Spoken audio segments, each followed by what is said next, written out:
Well, Sam, thanks for volunteering. And scheduling this on fairly short notice. So Yep. I guess people know Zach at this point, but maybe give a quick primer on yourself. If you had a dating app bio, what would it say? I haven't had one because my wife and I have been started dating halfway through college, so I've never done that whole thing.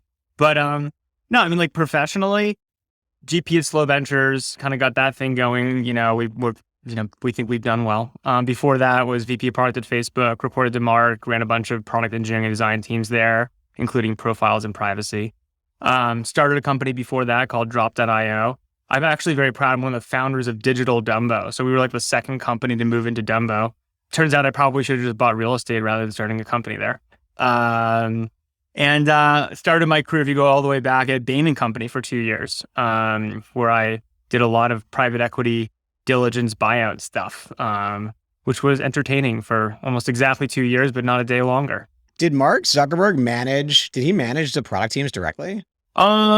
So there's been many iterations in the history of Facebook's, how they organize teams, right? But in my era, there was a set of product groups that all rolled directly into him. Yeah. Wow. Jay-Z had a line about buying in Dumbo in the story of OJ.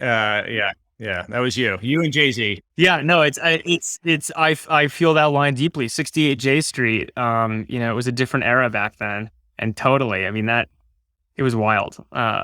So when were you founding a company? When did you sell to Facebook? How long were you at Facebook? Yeah, so I started, I to approximately, because it's actually been so long, I'm so old now that I don't exactly, I'm going to get dates wrong slightly, but started a company in 2007.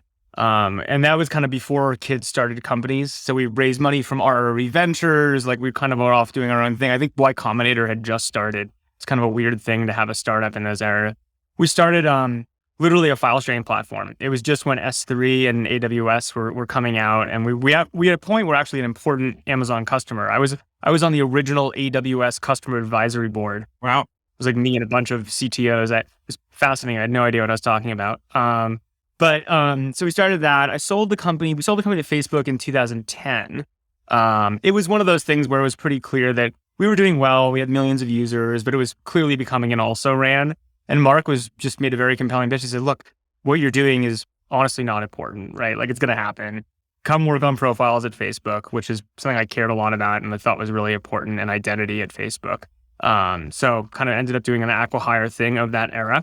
And then was there through the IPO, through late 2014, doing, first profiles. And I took on actually doing a big privacy rewrite and trying to simplify the privacy of model for Facebook a bunch. I think we got a lot of good stuff done, but clearly not everything. And you guys don't know, I mean, you're both New York kids, right? You're both started companies in 2007 in New York, right? Zach, were you in New York or were you in Philadelphia at the time? We were in Philly and then New York when we started the sales team. And it's really funny to hear and meet somebody who also started a company, like, when it wasn't cool. Cause I was the same thing. I was at Wharton. I was in business school, and everyone's like, you're not going to take the Blackstone interview, whatever it was that people were doing at the time.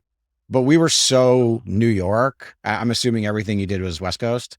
No. I mean, we probably should have overlapped. I mean, we were very focused in the New York ecosystem. I, like, back in that era, if you remember, like, Birchbox was, like, started in our office. Muckrack, which has actually become incredibly successful, was started in our office. I gave Venmo their first money and help them get off the ground. So there's probably a lot of overlap. We're probably like half a degree disconnected somewhere. Yeah, maybe I'm just like a weird introvert. But it was a good era. I mean, that was a really exciting time in New York. And it was also kind of fun because New York was so clearly not the cool place to do tech stuff, right? Which I actually liked. It made the community super small. Everyone knew everyone. It was fun. You know who else was doing tech stuff right around that same time in New York? Who? Chris Dixon. Yep, 100%. I remember Chris Dixon from that era. I was not close with him, but, for sure knew him. Yeah, because there was that small little community after eBay bought his first company that was working on, like, there's a building on 6th Avenue and like 21st Street or something. Yeah, it's like the app next to Skies. There was like if you remember like Blip TV, I literally was talking to Mike Hudak this morning, who ended up coming and working for me at Facebook for a while. And, it was a great era. There's a lot of great people who've gone on to do great stuff. Yeah, the AppNexus team in particular with Brian O'Kelly. I mean, we used to spend hours in Brian's office learning ad tech. Yeah, well, Brian pitched us on actually using the original, AppNexus wasn't an ad tech thing. It was a cloud computing thing, right? And that was, he was pitching us on using that instead of AWS. Logan, this is the tech equivalent of Jewish geography. Yeah, I was gonna say I need to keep you guys away from that part of it, like which camps you went to or something. Let's get back to which rabbi bar mitzvahed you, Sam? Yeah, exactly. It was Rabbi Block. It was Rabbi Block. You guys are really losing the listeners at this point. No, interesting. I mean, do you guys have? By the way, speaking of New York, I was here, but I was in finance at the time. Is there any ecosystem that you guys have been to that sort of had that similar feel? Because people will be like, oh, Toronto, I heard this last week. Toronto is like New York in 08, 09, or Miami is like New York in 08, 09 or something. Have you guys actually been to an ecosystem recently that had that similar kind of going to break out? You sort of knew it was coming, but you weren't exactly sure where it was going to come from. Is there any city that has that or any ecosystem? I was going to say, honestly, it's like, I think what's happened is it's gone virtual. Yeah, I agree. It's everywhere. It's the era, that era was, you had the Silicon Valley group, right? Which felt very corporate and professional, whatever. You had a bunch of New York kids running around. And it was also just like the era of the internet, right? Like, I think, if you think about back in that era, it was like, wow, like you just got PHP and MySQL and things that allow you to scale. AWS is just coming out. All of a sudden you could do shit, right? And like there was a very interesting moment where it was all possible, but it also wasn't like hyper serious yet. Like there was a lot of just silly things going on. I think the problem now is it's big business. And to your point, Zach, I think the other big part is like there's no it's everywhere, right? So maybe there's some Discord server I'm not invited to, but I don't think it's in any specific place. I mean, I found myself in a weird way. I don't know, Sam, if you guys even care about this. It's slow, but I would listen to a pitch. We would do some homework, do some diligence, and I didn't know I had no idea where the company was based. I didn't even ask. Yeah, it's not really relevant anymore. But there wasn't, I remember, again, we'll stop the New York memory lane trip, but it's like, I remember like, there's stuff like, because the New York Tech Meetup, it's like Bree Pettis would like, I have MakerBot #1, and I was like, here's a credit card and how do I invest, right? And like that was kind of like, there was just like crazy, there was, what was it, NYC Resistor and like all this weird stuff going on. It was super fun. It was so early. We didn't know what was going to happen. Yeah, exactly. There it is. He's getting the digs in early. So did you move cross country for Facebook? Is that what brought you out to? I did. Yeah. So, yes, exactly. Basically, Facebook acquired my company. The heart of Facebook at that time and now is Silicon Valley. If you wanted to actually be doing anything super impactful in that era, you were going to be in, 1601 and then Menlo Park. Yeah, makes sense. And so you were there through the IPO, and then take us through Slow's journey. Like, how did that come to be? Yeah, Slow was interesting. So basically, Slow had initially been just a few friends who basically were all doing angel checks, pooled some money. We're kind of like messing around, kind of investing. So there were three early Slow funds that I think together were about $14 million, right? Like, and this is again, like talk about being early rather than being good. This is like in the era before kids were running on checkbooks largely. And certainly before there was all these micro VCs, right? So we were doing these like super early angel checks. I would seed Venmo and I'd say, hey, let's also put some Slow money in. Like it was very kind of a collective of really just some early Facebook folks who pooled some capital.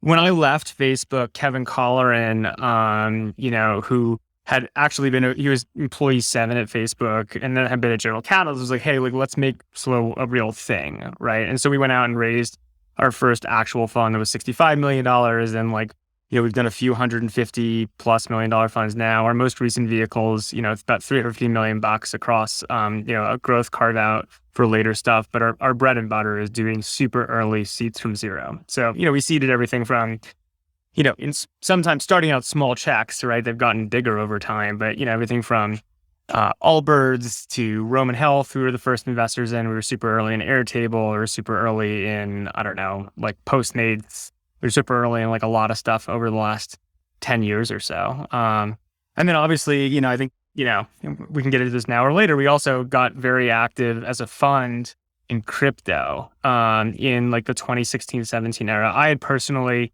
started investing in crypto and been super excited about, things like I bought a bunch of Bitcoin like everyone else, well, not like everyone else, like some people back in like the 2013 era, 2012, 2013. And then, was a seed investor in Ripple, kind of, a bunch of other like Ledger X, like a bunch of early stuff, messing around. And then we kind of got more institutional about it.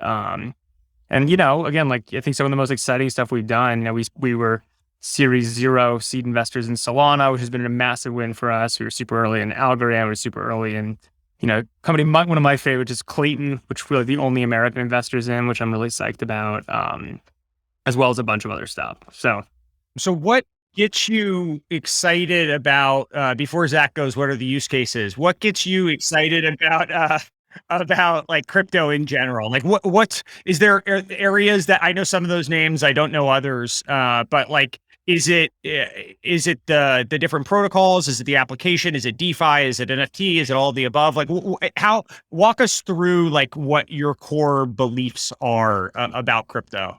I mean, I'd say that I'm like a first principles guy more than anything else. And I get excited about this idea, when we were talking about what the internet was, early on, I always talked about like the superpowers that it gave, right? You think about, I always say, like, imagine the internet is really just a new bundle of superpowers. You wake up one day and all of a sudden you can talk to everyone on earth instantly for free, right? What does that do to society? Like, what does that do to the world? A lot of, I think that the fallout and the complexity we have, it's like easier to say, this isn't about technology. This is just about new human superpowers being unleashed and what it does to our ways of interacting. Obviously at Facebook, I spent a huge amount of time on identity, which I think is like a really interesting abstract problem area. Reputation, identity, how do you deal with those things in these kind of new superpower context? For me, crypto is really just, honestly, when you get down to the basics, it is just the idea that for the first time, you're basically layering in memory in a distributed, trusted way into the internet. Like the internet was born in a lot of ways, I would argue, broken. And a lot of the problems we have around spam and trust and there's some like very good parts about how the internet was started and some very bad parts. And like to me, the crypto is just like adding a new layer in. We were like, oh shit, like we can also have distributed memory. And there are, again, we'll I'm sure get into this. The question is, what the hell do you use distributed memory for? Who the fuck cares, right? Like, and we can get into the use cases from that perspective.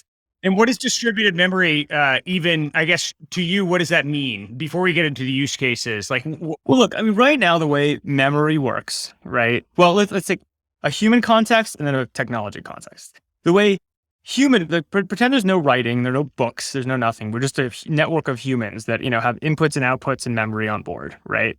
What is memory? How does it really work, right? You have a bunch of nodes running around, interacting with each other.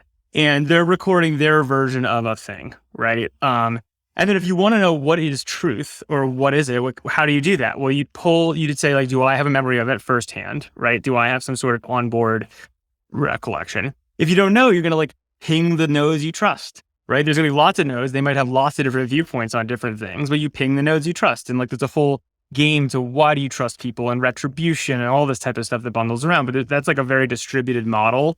Where there is no single truth on anything.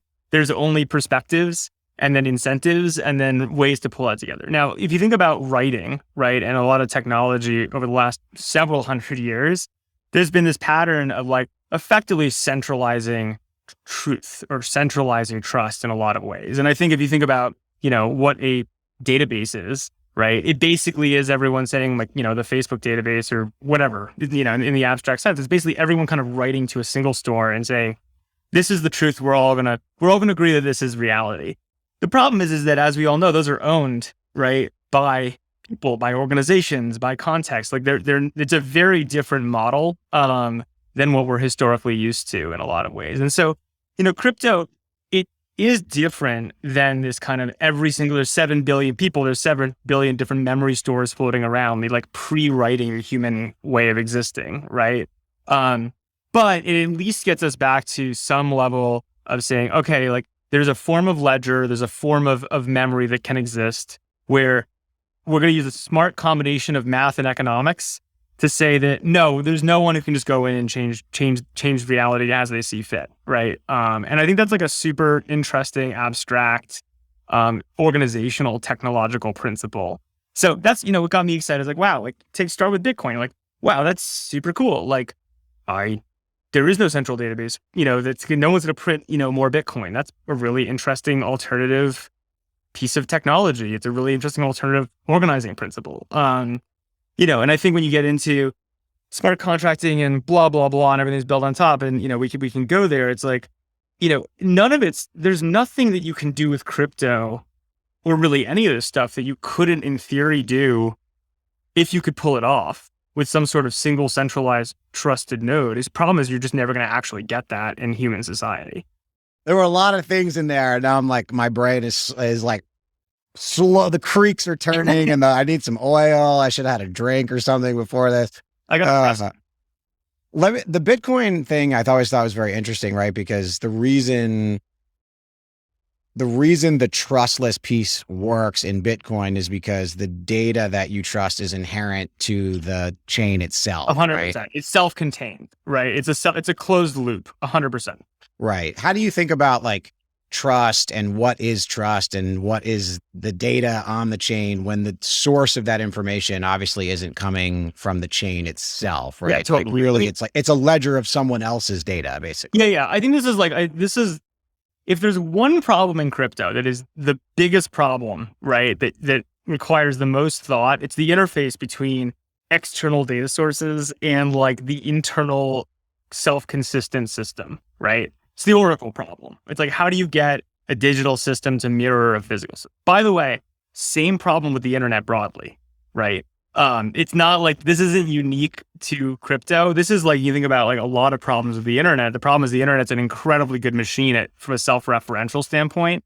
But the second you have to sync it out somewhere or it has to represent truth rather than entertainment, for instance, it's really hard, right? And so those interfaces are the key components.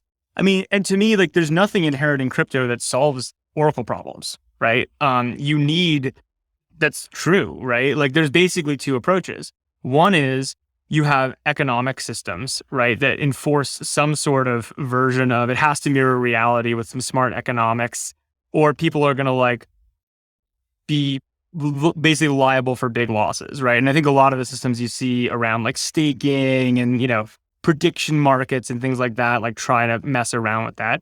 The other is, guess what? You're still trusting institutions. You're still trusting people somewhere in the chain, right? And crypto cannot, as a self-consistent internal system, solve that, right? That has to be solved by other technology and candidly, like by other human institutions, no question. Yeah. So if we go and we say like, the reason it's interesting is because it's decentralized and trusted in the sense that no third party really controls it. But then we go and say, well, that's true, except for the fact that anytime we bring on off-chain data on-chain, technically we're now trusting the Oracle, right? Whomever entered it, whether it was, I think in the mortgage example, it was Kathy in the clerk's office or something. Yeah. Sorry to Kathy or anyone else. So when that kind of real world impacts, the data comes in and impacts the chain itself, like don't you lose the story? Don't you lose the value? I don't think so. I think that's too black and white, right? Like the idea that technology fully solves any human problem, I think is like candidly like an overstatement of technology's abilities, right? Like technology layers in new tools and new ways of trading or interacting. But in the end of the day, it does, sort of turtles all the way down. It does always hit back to humans and institutions and how we coordinate, how we act. So let me just kind of dive in there because I'm not really answering your question. Look, here's the way I look at it. There's a bunch of things that the internet in theory should enable that we fucked up, right? In terms of actually getting there from my perspective and getting the value of what it means to be able to speak to everyone on earth instantly for free, right? I think what crypto does is it creates opportunities where we can actually go out and like not necessarily fix a lot of those things, but take second shots at them is almost the way I would look at it, right? So, again, the ones I call out, like you talked about the mortgage thing. I actually think on-chain real estate is an awesome space to be exploring. On-chain hard assets. It's actually something we've been spending a lot of time on at Slow. Like we've run a Montana land DAO where we literally are buying real world assets and tokenizing them. We have really cool stuff coming with timber, IP, like we're really into this theme. But let me be clear about what I mean when we're doing this and what the point is, right? The way this actually works is we say, okay, cool. We're going to do capital formation in crypto, effectively saying, hey, people can contribute USDC and fund, an SDAO is what we're calling them, right? It's like a pocket of cash to go do a thing. We're saying that crypto can provide really interesting liquidity opportunities for people on chain. And we can get into why that matters in a second. But you know what's underneath? An LLC, right? With accredited investors, right? We're not trying to we're not working around the law. We're not trying to do anything different. We're basically saying like, there's a structure for this. Crypto doesn't change the underlying structure. There's been REITs forever. So before we get to the actual use case, just so I understand it. So basically you've got an LLC, which is like normal corporate protections, which makes sense. 100%. People send you money to own a piece of that LLC. They happen to send it to you in USDC, but in theory, they could have sent whatever it is they wanted. 100%. And then you've got ownership of that LLC. You have an operating agreement for the LLC. There's a manager for the LLC, blah, blah, blah. Yep. Okay. So it's an LLC. It's an LLC. It's like the most boring thing in the world, right? Here's the thing. On top of it, we say, hey, after a year hold period, you accredited investors effectively get tokens, which are bearer tokens. They say, if you own this token, there are 499 maximum possible issued tokens. We say, guess what? You own that pro rata percentage of the LLC, right? This makes liquidity easier, right? If you want to actually do this in the real world with a traditional LLC or candidly a good old fashioned REIT, totally doable, right? The problem is that it's pretty illiquid. It's pretty hard to trade, just like startup equity is. You're going to let LLC owners or I guess like individual owners of your LLC sell and trade their stake in the open market by selling their token. Well, they can trade it to other accredited. Yeah, they can trade it to other accredited investors, which by the way is like what you can legally do, right? So how does that work? In terms of what? Like practically, how does it work? So I have a token, and I have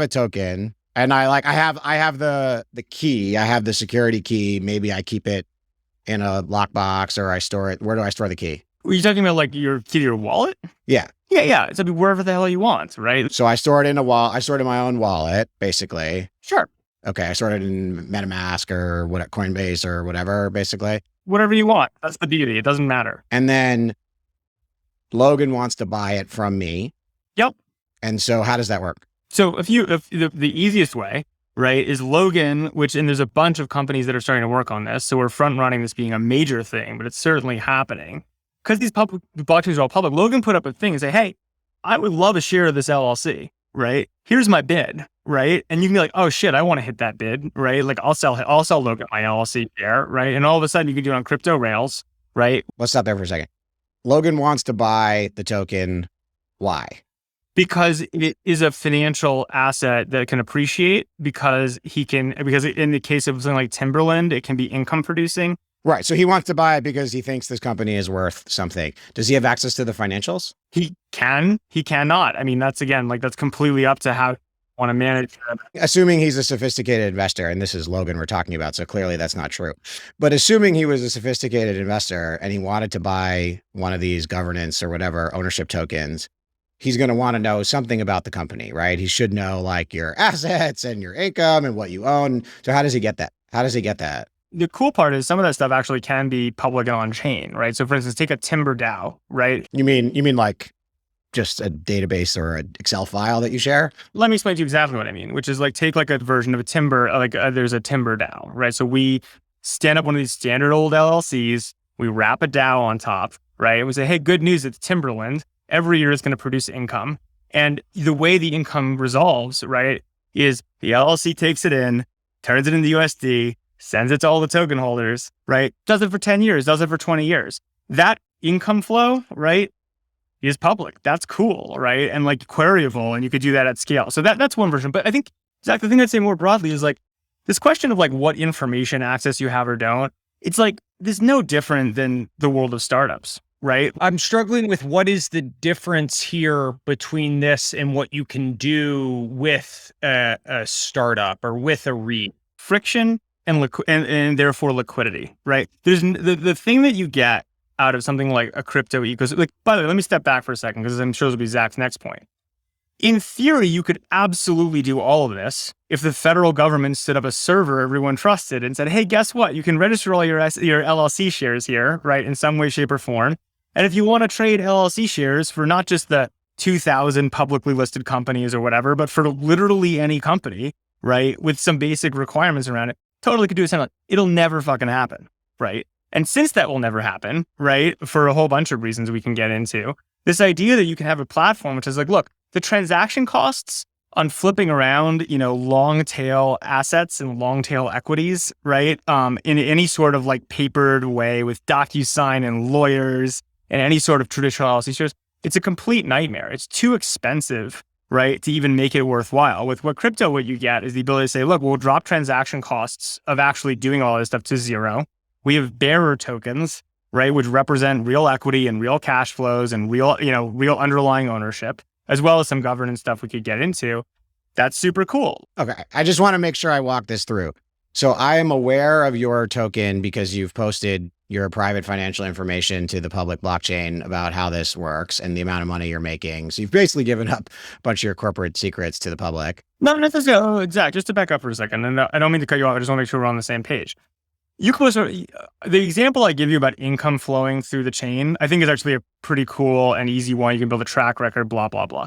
That's kind of a side. I don't know. Well, you can also fake it too, but that's a whole different story. Or you can fake anything. Like, that's why well, no, you can't fake like audited financial statements because that's what an auditor is supposed to do. But you definitely can you can fake like income on a blockchain because it's not audited. But let's assume for a second that doesn't exist. Whether or not, given what's happening right now at Ernst & Young, whether they can fake audited statements is another question. But the basic point of... Sure, let's just throw out the whole auditing industry, because like... Well, but let's be clear that everything comes down to trust, right? And my point is there's no such thing... No, it doesn't come down to trust. It comes down to legal protections and rights in the court system. When you don't send me the money or you faked your financial statements, I get to sue you. I also get to do like a whole bunch of homework on you. To be clear, Zach, there's zero difference between what I'm proposing and we're talking about. And the only thing that crypto adds, which is the key component, is dropping transaction costs to zero. Your point about audited financials, like, look, of all the assets and companies in the world, right, the percentage that afford and do fully audited financials to the like standards of, NASDAQ, right, into some of these registered, tiny, right? Like actually most assets in the world are not publicly listed, right? That stuff doesn't exist for them. It doesn't mean they don't trade. That doesn't mean they're not valuable to have access to, right? Well, yeah, like if I want to go buy, I agree with you. Like if I want to go buy a share of a private LLC that owns some real estate, obviously it's not like a listed asset. Nope. And I've got to go do my homework because I want to make sure. Deal events. Exactly. And that's what... There's a lot of things I want to make sure when I'm buying a share. I want to make sure that it exists, that it's real. Yep. I want to make sure... Which, by the way, blockchain solves for you instantly. That's not true because you can put anything on the blockchain and not have it registered in the real world. I need to make sure the actual LLC exists, that it's governed. Oh, yeah. You need to make sure that the connection between the token you're buying and the underlying LLC is sound. Absolutely. Right. So I need a lawyer and to do that and to check it. I need to make sure that the income stream history is real and not faked, right? So I have to do like auditing work on the financials themselves. Yep. Well, I should. Maybe let me take the word I have to and I replace with I should. I need to make sure that the token that I'm actually buying is real and owned by the person who is selling it to me and hasn't been hacked and listed. Again, I would say marginally much easier with crypto than any other system. Not perfect, but way easier. Not if you make a mistake and you buy a stolen token and, Sure. Again, that's life though, right? Well, it's not life actually, right? Because like lawyers take on... No, because if you go to buy stock in an LLC and the lawyer representing the group who's selling it to you actually like faked it, like guess who shows up? The police, the courts. There's a reason we have these protections in place. I think your perspective or how these transactions are generally done and the number of layers between people is like very overstated, right? I still want to go back to the basics. I buy the coin. Let's assume we've done all this work and we believe that this coin is tied to the LLC and that the LLC is real and it's run by real people. Yep. Just like a normal LLC. I'll give you all that, which makes sense. And I buy the coin. What legal document do I sign? You don't need to sign. Well, actually, let me be really clear because the way our structure works, there's two steps to this. To take possession, to buy it, right? To take possession of it, there's no illegal contract you need to buy. Just as, if I sold you this Apple Watch, there's no legal contract. I give you the Apple Watch, you give me cash, right? There's nothing you have to sign for that. Now, if you want to get access to the downstream income from the LLC, right? Like the way we're going to go do a dividend, if you want to vote in governance, you actually need to go through KYC AML with the underlying group again, right? So it's not like we're saying so in the end of the day, you do have to re-register with the LLC before you're going to get a dividend stream off of it or whatever, but you could hold it and not register if you wanted to. Why would I want to own the coin without the future income stream? Again, it can appreciate. You can't take receipt of the income stream, right? Because we can't touch things like KYC and mostly anti-money laundering issues, right? So there's I actually have to. Token share doesn't necessarily appreciate in terms of the income streams. It doesn't mean that you couldn't trade it again, things like that. So I can speculate on it, but I can't actually get any of. Speculate's a loaded word given this month, especially, right? Like you can invest. Sorry, I can trade this coin of which I have no legal right to the underlying income stream. You have a legal right. Again, you have to. But you just told me that I don't until I go and do all of the KYC and signing. It's just like a bearer certificate, right? Like it's literally like having a cool bond. What we're saying is that the token owns this thing. Let me ask one maybe simpler question then. So you guys get some income from a real estate property you own. Mary pays you rent. Sure. She sends you the rent in US dollars because goes into the normal LLC. Because she's a normal person. And she sends you that money into your Chase bank account in US dollars. Well, the LLC's Chase bank account. Yeah. Yeah, sorry. You being the LLC. That's what I mean. To the LLC's bank account. And then you now have to change that from $1 to a USDC. And then I have to, okay. What happens when you don't send me the money? Who is you in this case? The LLC of the coin I own, but I don't have any legal document signed. It would be the same thing as if you're a shareholder of a company and the company decides to not honor its agreements. You just sue the LLC. But I don't have a legal agreement with you. You just told me I didn't sign anything. The token holders do. The registered token holders absolutely do. Right? So what? No. So wait, hold on. So I buy the token. Yep. And that along gives with you the right to register with the LLC if you choose. Right. And then I sign all the legal documents that show I actually own a piece of this LLC. Correct. So where did we just save on transaction costs? Well, you save on transaction costs because the actual sending back and forth of I'm trading you this watch for some USDC. Right, is seamless. The posting to an exchange to actually, but that sending of can't buy. But sorry, figure out can't buy. You don't send. No way right now, Zach. When you buy a share, let me be clear. When you buy a share of the LLC, you're not sending me a physical box of the LLC in the mail, right? Like it's a ledger that the attorney for the LLC keeps, of which I have a legal document that says I own a piece of it. So where are the transaction costs that you're getting? The way that this works, they're bearer shares, they're bearer tokens, which is the key. Whoever has the shares, those are the unit owners, right? That cuts out a huge amount of crap. According to what document? According to the formation of the LLC and the agreement signed when you set it up. And what happens when the LLC doesn't send the money?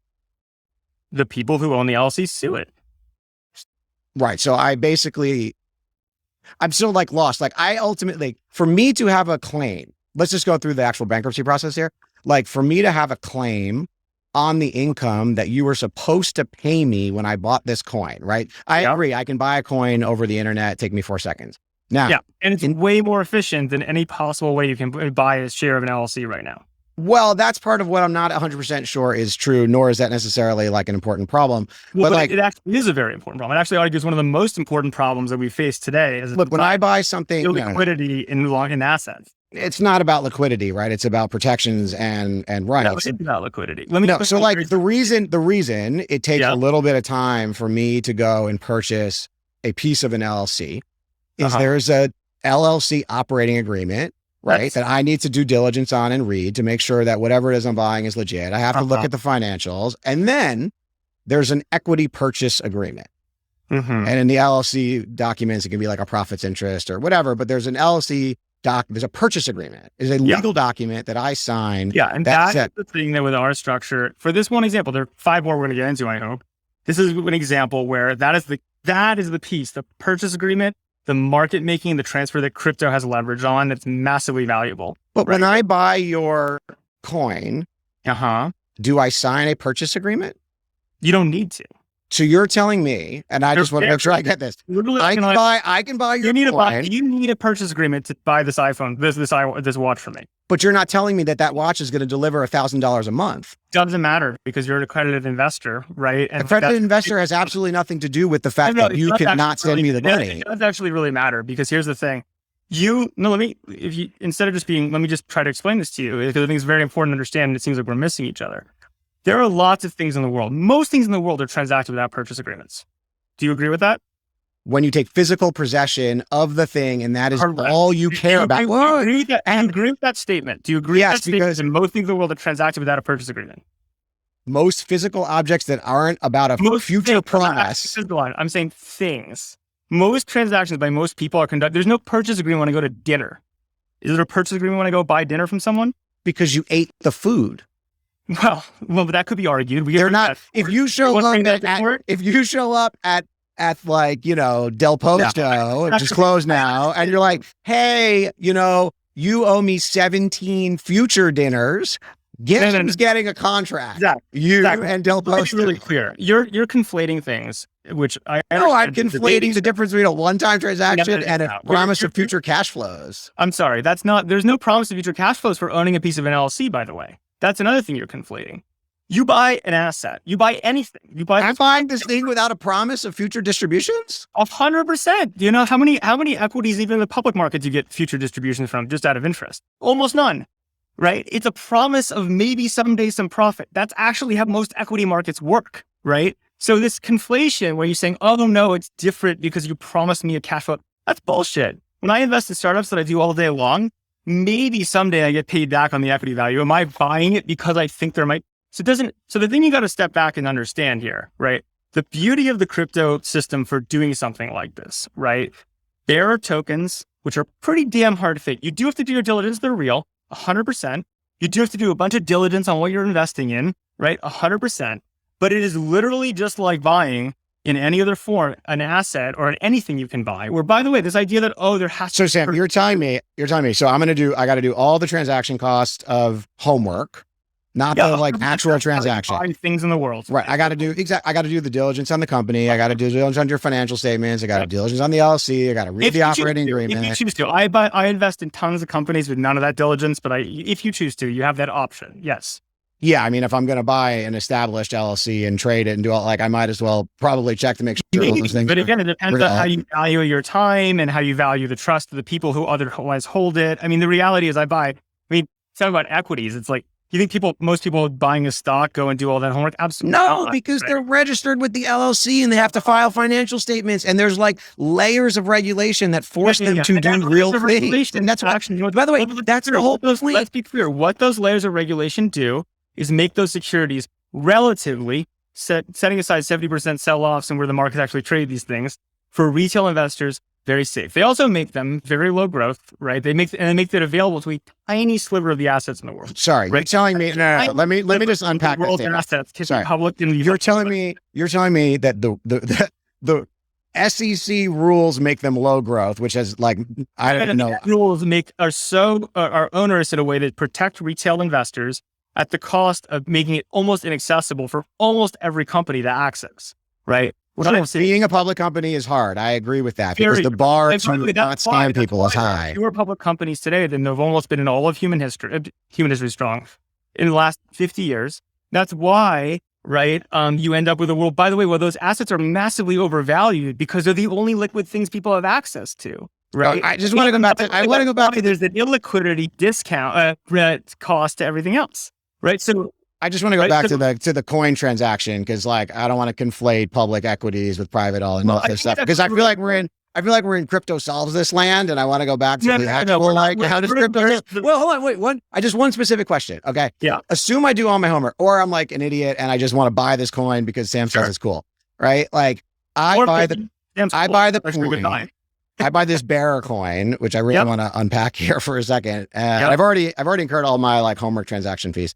I buy this bearer coin. Just by an Android phone or an iPhone, you do some homework. Yeah. So you've told me, Zach, this bearer coin is an owner of this LLC and has rights to the future distributions of it. That's what you've told me. Now I've purchased this coin via a wallet that I own. Okay. Coin comes to me. Buy the wallet, but you custody it in a wallet. Sorry, you're right. Yeah. I sent you USDC. You gave me custody. Totally understand. That makes sense. Okay. Now, you don't send me the money. Who's you? You're the LLC. You have always been the LLC this time. Like, so you send me you told me you would send me the money. To be clear, there's a distribution. Let's be really specific what you mean. There is a distribution coming from the LLC to the owners of the LLC. Correct. And you just like, don't do it. Oh, does it send it to no one? Does it send it to some like, how about this? How about this? You get in a fight with me about crypto on a stupid cartoon podcast, and then you decide Zach is kind of a shitty person. I don't like him that much. And now I'm going to distribute the rental income I received to everybody but Zach. Because fuck that guy. I don't really like him. You just sue me in normal courts. Okay, so now I take you to court, and I want to go through this. I go to court. I hire an attorney. To be clear. Wait. The attorney. I want to clarify one thing, which is important. It's not impossible, but it's a hell of a lot harder, right, with crypto than with other systems to say, fuck that Zach guy. It's potentially easier to say. It's literally not true because you control the bank account and you can do whatever you like. No, that's wrong. Let me explain why. It's like the money flows from a traditional bank account into USDC into the DAO. Okay.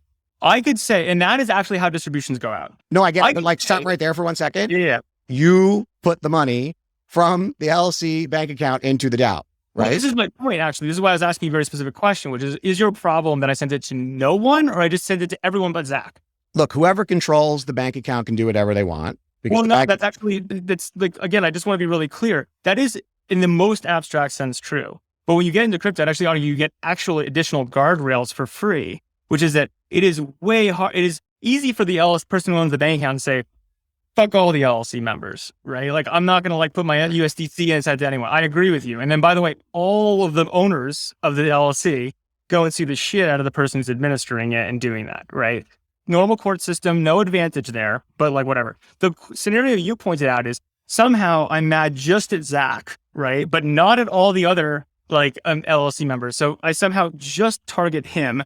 That's actually reasonably hard to do. Not impossible, but maybe I have to fork something. I have to go do a Celsius weird shit where Let me just start with like, look, angry, vindictive, clever people are angry, vindictive, clever people. And this is how people get screwed. Crypto changes none of that. Right. Exactly. And so you decide not to somehow, because there's like probably 30 ways now to do it, because you could do it at the bank account level and you can do it at the DAO level, to not send me the money. And then I go and I have to sue you. I agree with that. Sure. And I hire an attorney and the attorney says, this is really interesting. Can you send me the purchase agreement that you signed for your shares in the LLC? Don't need it because you have a bearer token. And that'll stand up. In what? Okay. I have a bearer. What does it even mean? It hasn't been tried yet. You're going to need to bring it through the courts. I agree with you at some point, but there's a lot of things that work like that, where the reality is the first. What am I showing the attorney that I own? Your transaction on chain and your access to the wallet. So I'm walking. The idea that you're pushing that for some reason courts will like completely disregard that. Look, you might be right. There's going to have to be case law developed about it. I think it's extremely unlikely, right? And that's a system. I think that again, like if that's your key pressure point is courts will never look at digital systems and understand digital bearer rights and transactions and who sold things. I think that's a pretty weak argument. That's not my argument. This is my actual argument, which is we've walked through kind of like, basically, you have to do all the same homework, all the same diligence, all the same checks. Also, by the way, we now have 2 layers of places where you can screw me over because we have the bank account and the DAO. We can get into that. I think it's a lot less, but we can argue. I think that's a minor. Yeah, take it all the way back to the beginning, which is you said cheaper transaction costs. Totally. How in the world is this going to be cheaper transaction costs? You have a bearer token for an LLC I want to invest in, right? I want to invest in it. Not because I've read every single line of every rumor. By the way, I bet money as a professional VC and a lot of people on the table, no one reads every line, right? Like, so the idea that there's this perfect diligence in the physical world that goes away is bullshit. But I want to invest in it. Like, I want to invest in it. A bunch of people I trust are invested in it. I've heard a lot of great things. I saw some cool analysis of it. I want to invest in it. The idea that I can basically broadcasting, I'd like to buy it, right? Every person that's a holder can get a message and say, oh, I'm interested in selling, hit a bid and transact in seconds versus going through a bunch of lawyers and paperwork. Not to mention to figure out who the hell even owns the thing in the first place and who to talk to.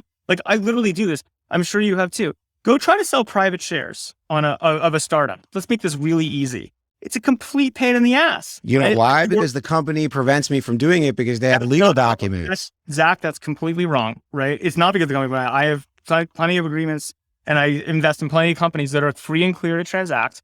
The problem is that there's no server in the world, right, where this stuff is all registered and easy to message around. Crypto creates the opportunity to create that. And that's a massive deal. If you don't but that's just not true. Like, it's just simply not, no, it's not, because the reason this stuff exists is because if you want to buy my token in a company or my equity ownership in a company, you want to have financials of that company. Zach, again, I'm sorry, it's bullshit to want to understand the underlying financials of the thing I'm buying. Zach, it's bullshit that's your argument.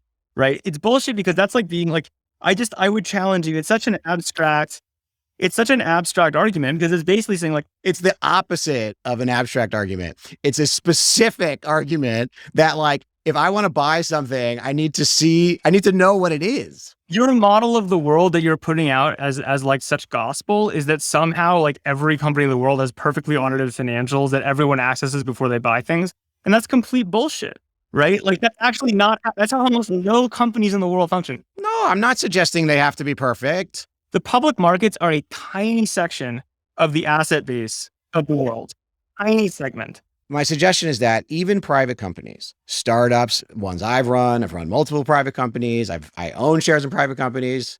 Do you audit financials every year for every startup you're invested in? Of course not. No. But if I'm going to... Do you even have financials every year for every company you invested in from zero? I have legal rights to them. No. I invest in companies all the time that have no financials because they just got started. No, totally. Of course, but you're not talking about... Sorry, because if I'm going to purchase something at any point, I want to understand the thing I'm purchasing. Yeah, to some degree. There's a spectrum, right? Right. But you're suggesting that you're putting up real estate coin, right? And real estate coin is in some public ledger somewhere. We'll call it let's call it a specific REIT coin as an REIT example. coin. Okay. So like for me to purchase this REIT coin and to know what it is, I still want to understand the same things, whether it's a coin or not. Understand something, right? What that is going to be very dependent on who you are as an investor, what your thesis is, right? Like, who else is involved? Like this idea that, oh my God, like there's not perfectly audited financials up to the standards of like a public company and therefore it's bullshit is crazy. All right. Let me walk through and then we can move on from this one because it's so crazy. We can keep going. I think you're really standing up a straw man here. It's not a straw man. It's actually the opposite again of a straw man, which is very specific use case of like how this works and why it's better. I've given you a very specific version of the very specific thing crypto gives you advantage in, which is let's just create two different entities to do the exact same thing. Sure. There's two LLCs. Yep. One is a normal LLC that owns like a shopping mall in Wyoming. Sure. And the other is a normal LLC that owns a shopping mall in Wyoming, except it's like run as this DAO thing, right? It has a DAO wrapper on it. Sure. It has a DAO wrapper on it. Okay. So they own the underlying assets. It's still a legal entity. It's an LLC. It owns the underlying income. There's an operating agreement. Yep. That LLC has that governs the actual operations and like who's supposed to own what. Sure. There are owners of this LLC. Yep. And each one of those owners signs a legal document that says, I own a piece of this thing. I have either profits interest or an actual... how this thing start on day one when we incept these things. That's basically how they get set up. Correct. Right. Okay. So there's like legal rights, legal ownership for the people. So we've done the same thing. Okay. Yep. And now what we say is we have this problem we're trying to solve theoretically, which is we want to be able to like freely trade the ownership in this. Friction that trading these units to be way lower, right? Because it'll make them more valuable, right? Because liquidity is valuable. Okay. Well, they don't. Let's liquidity benefit and an illiquidity discount. That's how the world works. Because if I can trade something, it makes it more valuable for me to own it. Okay, but it doesn't change the underlying cash flow from the thing. So this idea that it makes it more valuable is a whole separate speculative question that is... To be clear, there could be zero cash flow.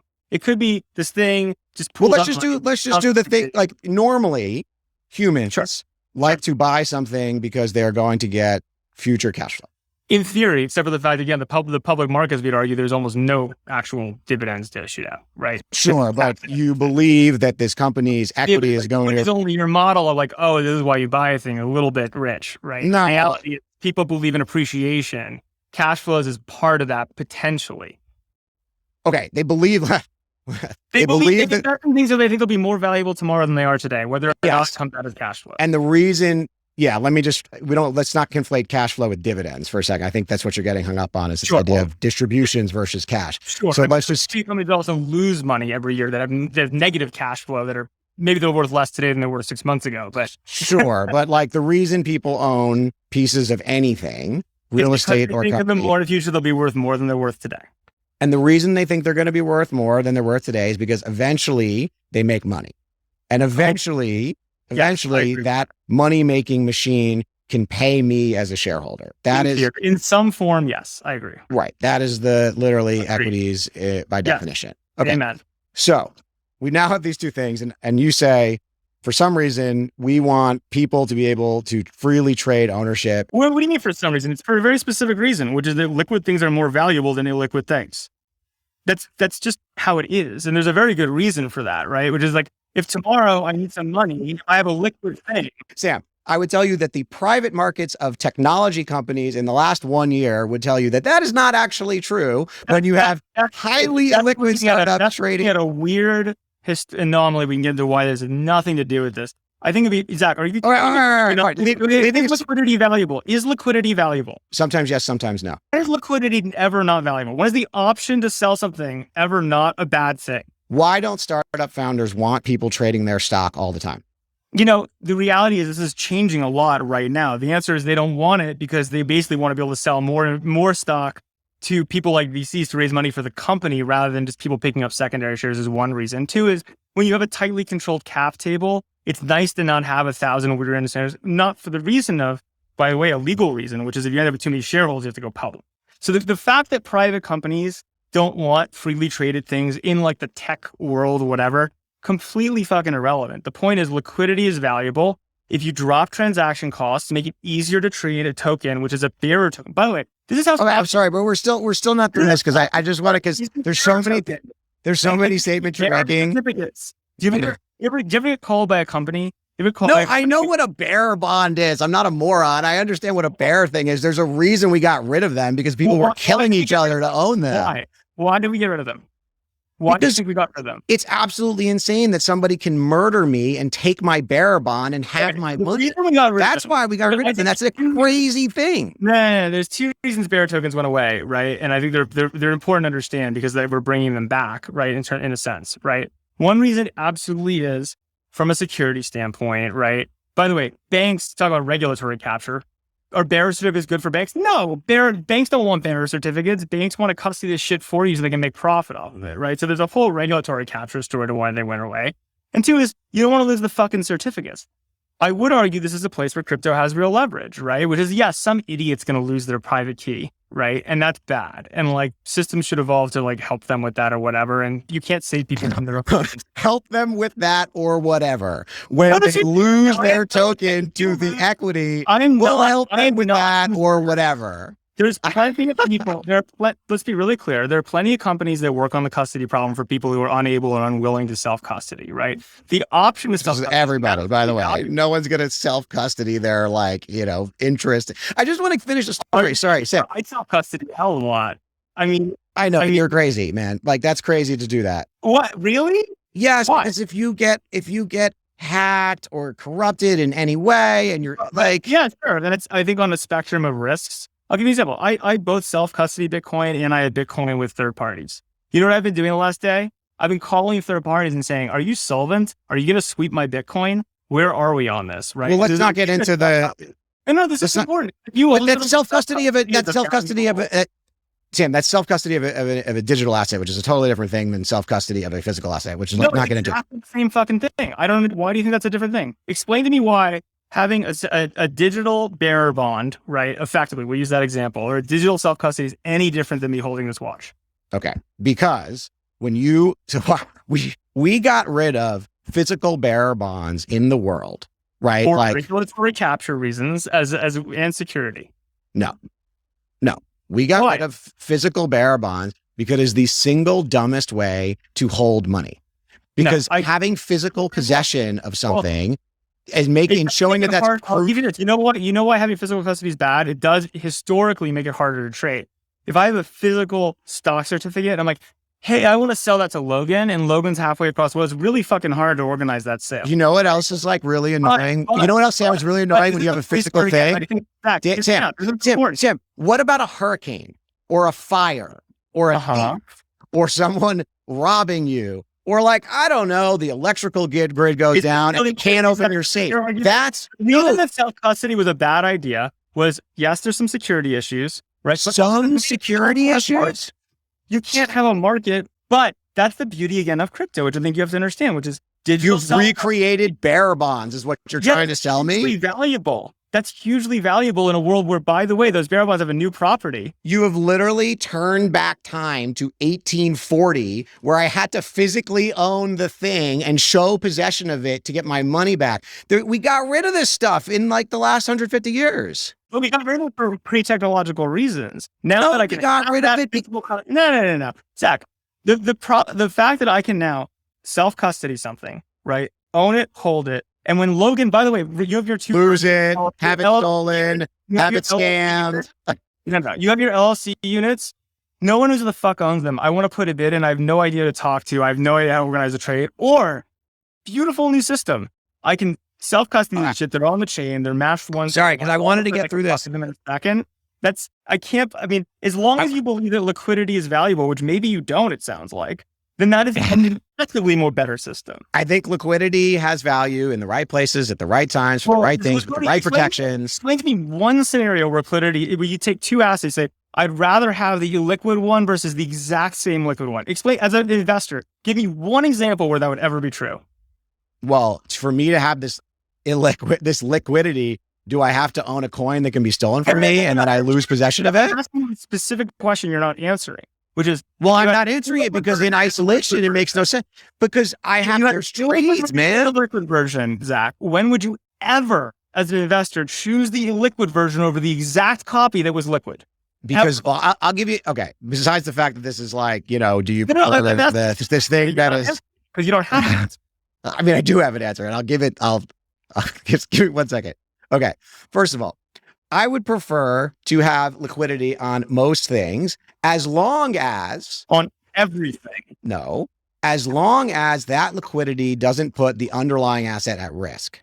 Yeah. Okay? Which I would argue that our structure has no risk. This creates no risk to the underlying structure for that. Okay. So let's talk about this in its real form. So you've created bearer tokens, which means we have like the 1840s version of owning something. And now... superpowers of the modern technological age, which fixes a lot of problems. Totally. So here's what happens, right? In this bearer token thing, you've got, I don't know, let's call it like 100 owners of this bearer token. Sure. 5 of them get hacked. Sure. Not 100. 5 of them get hacked, right? Now they lose their money, right? Because they can't like physically show that they own this thing. And now that liquidity that I really wanted, because it was cool and I could trade it, all of a sudden everyone's going, well, wait a minute. I can get hacked and lose all my money. This is the argument you're going to rely upon. I'm just pushing you. Your argument that you're going to rely on crypto not being valuable and bearer token not being valuable is because people might get hacked. That's like your summation? No, I'm going to go through like 40 reasons why it's not valuable, but I'm going to start with the first one, which is that if somebody steals it and I have no recourse, I've now traded liquidity for massive risk that all of my money is going to be stolen. Well, and this is not, sorry, so just to be clear, sorry. It's not just the 5 people whose money got stolen. Okay. Right? Because now everybody who's potentially going to invest in this, including the other holders, go, wait a minute. In order for me to get liquidity on this thing that I want to own, I've now got this like risk over here that actually happened to 5 people. Is being hacked. That's the risk you're worried about? That's one risk. I'm just trying to explain. I'm trying to go through examples. I don't understand it. The first risk that we can talk about here is the fact that like, if I have to bear this, hence your bearer token. You don't have to. If you want, you can custody with someone. You can custody with 1,000 people. You can have insurance on it. You can do all the traditional stuff you already do. And you can pay for it, by the way. You're just saying it's an option to self-custody it. Sure, I can give it to a third party who now I have to go through all the Exactly transfer. what you do with your equities and exactly what you do in your cash Right. and everything else in your life. Totally. Yeah. You're not forced to self-custody things. It's an option and a valuable No, option. I understand it. And my point is what we're going to end up with at the end of this is exactly the same centralized system we have today. No, I disagree with that completely. You just said you're going to centralize the custody. You literally just said you're going to centralize the custody. That people have. And by the way, I'm not even focused on this issue because again, we go back to the point. The point is long tail liquidity for the majority of human assets, which does not exist now because they're impossible to trade. I want to go back to this because I have it in my head and I keep getting distracted with some of these other weird detours. Okay. So then we go back to this retail thing. Logan, we can probably cut to this maybe. This is the problem. You guys didn't control the edit, but keep going. Oh, and we're not gonna screw you over or anything like that. It's just more we went on detours and it's like a little. Wait till Liron gets his hands on. I promise we'll do that. No. So we're gonna go back to the LLCs. We have these two LLCs. Sure. One has a bearer token. One does not have one is a bearer token that's easy to query, easy to bid against, easy to transact, and one has nothing.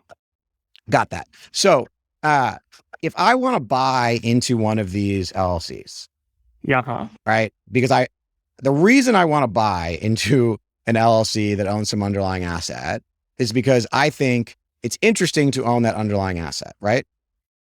Well, you think it'll be worth more in the future? The LLC will be worth more in the future than it is today. Yeah. Okay.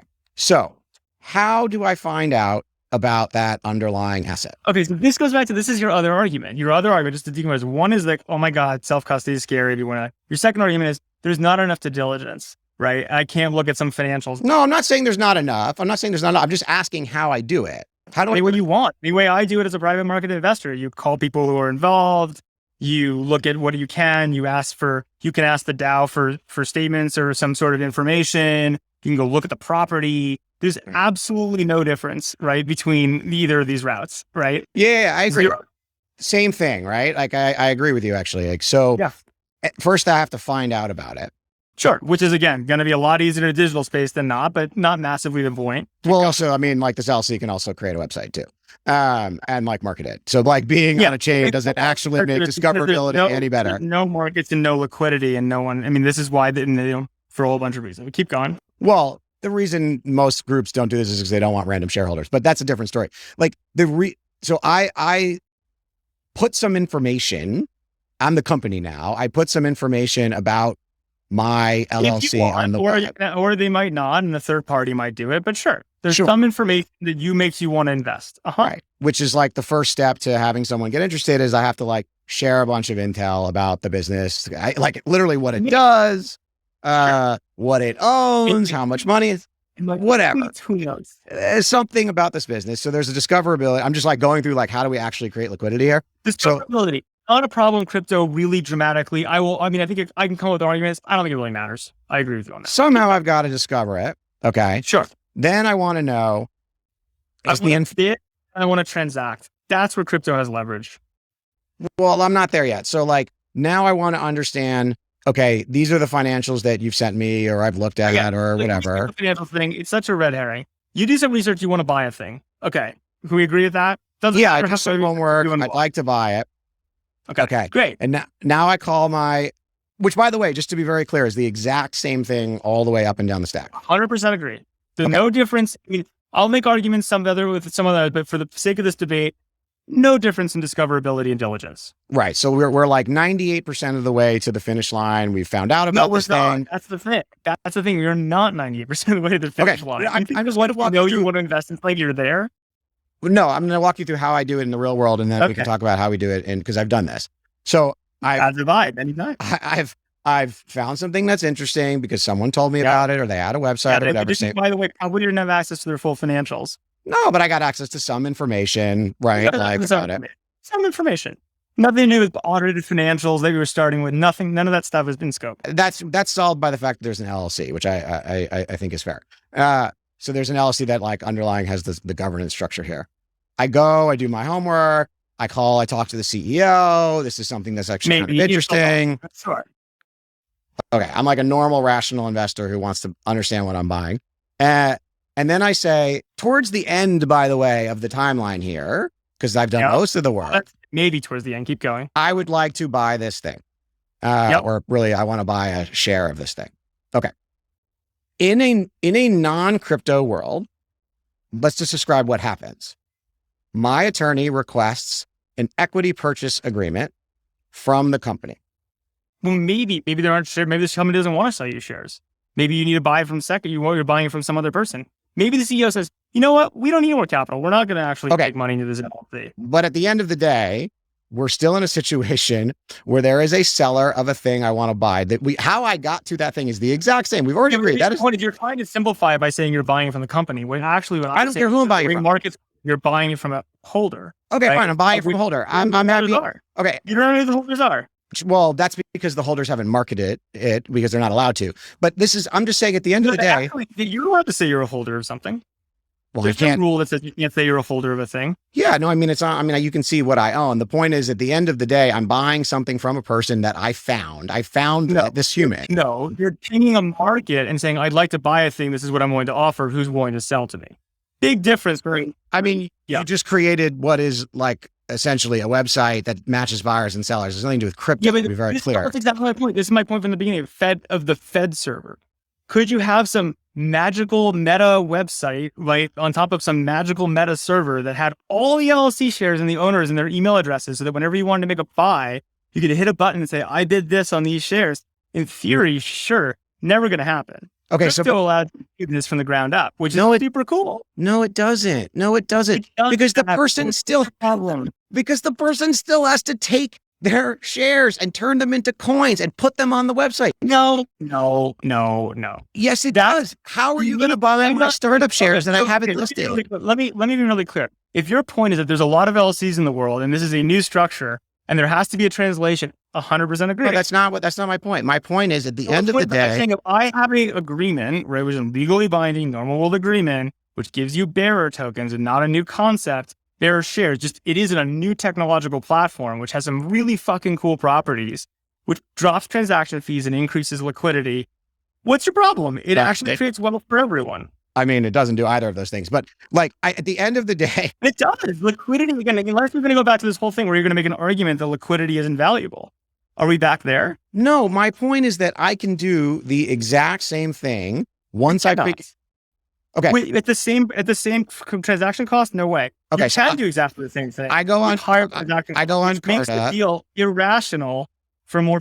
It's not higher transaction cost. What I was going to get to is the equity transfer agreement's like $2,000. I'm literally selling private market shares of a company as we speak. I can tell you the transaction costs are astronomical. But then you're getting screwed by the attorneys because you got to find the right buyers and sellers. It's a fucking mess. So the idea that you would argue that creating more liquidity with the bearer tokens, which can be custodied if you're scared about someone hitting you with a wrench, right? And that doesn't create wealth and prosperity and is absurd. Now, you can make the argument that you don't need crypto for that you could do with Fed server. That can be a different debate. It's never going to happen, as you well know. Right? Well, you can do it. You don't need Fed server. You can do. What do you need? You either need Fed server or you need Goldman Sachs to stand up a private LLC market exchange, which they could do. The problem with that, right, is one, you could literally go to Carta, which Carta has Carta X. Carta's trying to do this. Have you ever tried to transact that way? I mean, the reality is that's kind of the point, is that it's way too fragmented. It's uninteroperable. You in theory, no. The reason, I'm sorry, that's just not true. The princely right to some bank or to Carta or someone to say, we're going to sit on this exchange and extract transaction fees on it. Or you can do it using really fucking cool technology in an open way. The technology is not the problem. The reason Carta is hard to transact on is because companies don't want to list their shares on it. Well, this is why Carta is not the right model, because Carta charges an absolute fortune to companies. A lot of people are leaving Carta for this reason, with respect and love for them. And they're designed for technology companies, right? They're designed for startups, yeah. They don't want their shares transacted are very, very simple. They don't want to have to list, right, and go public with too many shareholders. They generally want to be tightly held, right, for a whole bunch of reasons we can get into that are separate, right? And when they want to go out, to your earlier point, they want to sell the shares because they need to raise capital for their operations. They don't want a bunch of secondary shares floating around. My point is that's very different than most of actually the asset base of the world. I guess the point I've made poorly over an hour is that in order for you to acquire shares in something, to legally own the right to a piece of an LLC, you need to sign a document that says that you own those shares. You need a legally binding piece of paper that says you own those shares. And my argument to you, just to be clear, is yes and no, right? My argument to you is yes, and that, yeah, when we start SDAOs, everyone starts out with those normal agreements, all exactly as you described, right? Part of the agreements is the existence of bearer tokens, which represent that ownership. Does that need to be legally challenged in court someday by someone or repeatedly to establish it as case law and relied upon? Sure, that's actually how innovation happens, right? You need to actually create test cases and go through it. If you're arguing you don't think that that'll happen or that will be invalidated, I think that's just insane, right? We'll find out, won't we? Yeah, I mean, I think the idea that... But I mean, the thing I'd like to acknowledge, maybe if I can get to acknowledge it, is that a world, like, let's just start with principles. Liquidity, good. Do we agree with that? No, I don't. Really? I don't. It's not That's always insane, true. Zach. You're a smart guy. You're a smart guy. How can you possibly not believe that if you had two things, that creating more liquidity for more things is bad? That's literally because more valuable. Because this idea that like liquidity good in isolation is a reality is not true. There are trade-offs. The hundreds of years of economics say you're completely... Sam, dude, you're trying to... Sorry, hold on. You're about to argue hundreds of years of economics, and you're trying to take us back to 1840, where you need custody of the physical thing. Taking you back to improved 1840. They had certain things right in 1840, right? As like I'd say, Bitcoin is a really interesting... There's a whole era of free banking in history, which had a lot of problems, right? But some of the benefits of it, you get to come back with Bitcoin. And I think that's awesome. Well, the reason free banking fell apart is because everybody lost their money all the time. The reason... But again, like that's because it was really hard to know about the credit worthiness of the bank that was issuing notes. Because they weren't banks. They were made up banks. Literally were banks that were issuing notes. That's how that era worked. Damn. Can you answer one specific question of if there's a Carta that isn't charging astronomical, let's say Carta exactly takes the exact same thing we're talking about and does it for your DAO, right? For free. Lowers their fees. Yeah. Their fees are zero and they're always going to be zero and they're guaranteed to be zero. How are you going to get a company, Sam, it can't be free because you need a company to do the work. They can charge a penny per transaction. The point is that's not how regular credit capture works. Whoever owns Fed server of the liquidity of everything that's not listed in the NYSE, I promise you. This has nothing to do with Fed server. The point is, it is because the argument is that is why you need a decentralized protocol for doing this stuff and not centralized Fed server or centralized Carta. You don't need centralized, decentralized anything. Platforms. I can promise you how rent works. I've seen it through banking. You don't. That's how it works. Need any of these things. To buy? No. If I want to go buy a share... You're right. We can spend thousands of dollars on lawyers. I mean, here's the funny thing. Here's a funny specific example. I sold some shares of Ripple, which I was a seed investor in, the company, right? The other day. You know what the fee was? Literally for just signing the paperwork to move those shares? Take a guess. I have no idea. One signature that was on a standard form. How much do you think they charged just for the signature? $100? I have no idea. $3,000. $3,000. You know why? Because they can be, right? Because in the big picture, but that's a fucking high transaction fee, and that keeps a lot of transactions out of the game, right? So again, I just go back to the whole thing, like, look, there is no way. The big theme I would put in front of you, just to scope out for it. We can keep going, but I just scope out for a second because I got to put my kids to bed. Is like, look, the idea that crypto, right, enables some magical end-to-end use case that's perfect, that has no human intervention, no human institutions, and is like whatever. The only way that's even possibly you could think about that is some sort of self-contained crypto world we live in of 3D avatars. I think that stuff's all bullshit to very, very far off. What I would say is this. There's a bunch of problems that the internet screwed up and almost got there but didn't. One is long-tail liquidity. I can know about a lot more apps. I can Google a lot more things. I can't buy them. Two would be like identity, like when we were talking about Facebook. Again, identity is one of those problems where like, could you have a centralized identity server so we know who to trust and there's real reputation? Let's leave the identity thing out. This is a whole separate point. But I want to make this point because I think it's important, Zach, for you to hear and think about, which is like, you could poke holes all you want in like a specific layer and is it specifically better for this? That is not the point. The point is that crypto creates an open framework and ecosystem which allows effectively enhancing the internet, which there's a lot of things the internet missed, right? And I think it's extremely exciting and there's an extremely valuable future to it, but it largely is things which Yeah, of course you could in theory have a centralized server everyone trusts. It's just not going to happen. And it doesn't, and there's no chance that anyone will win an argument with you or is even rational that says, oh, there's some magical that crypto in some ways delivers no reliance on any human institutions. That's crap, right? That doesn't mean it's not valuable.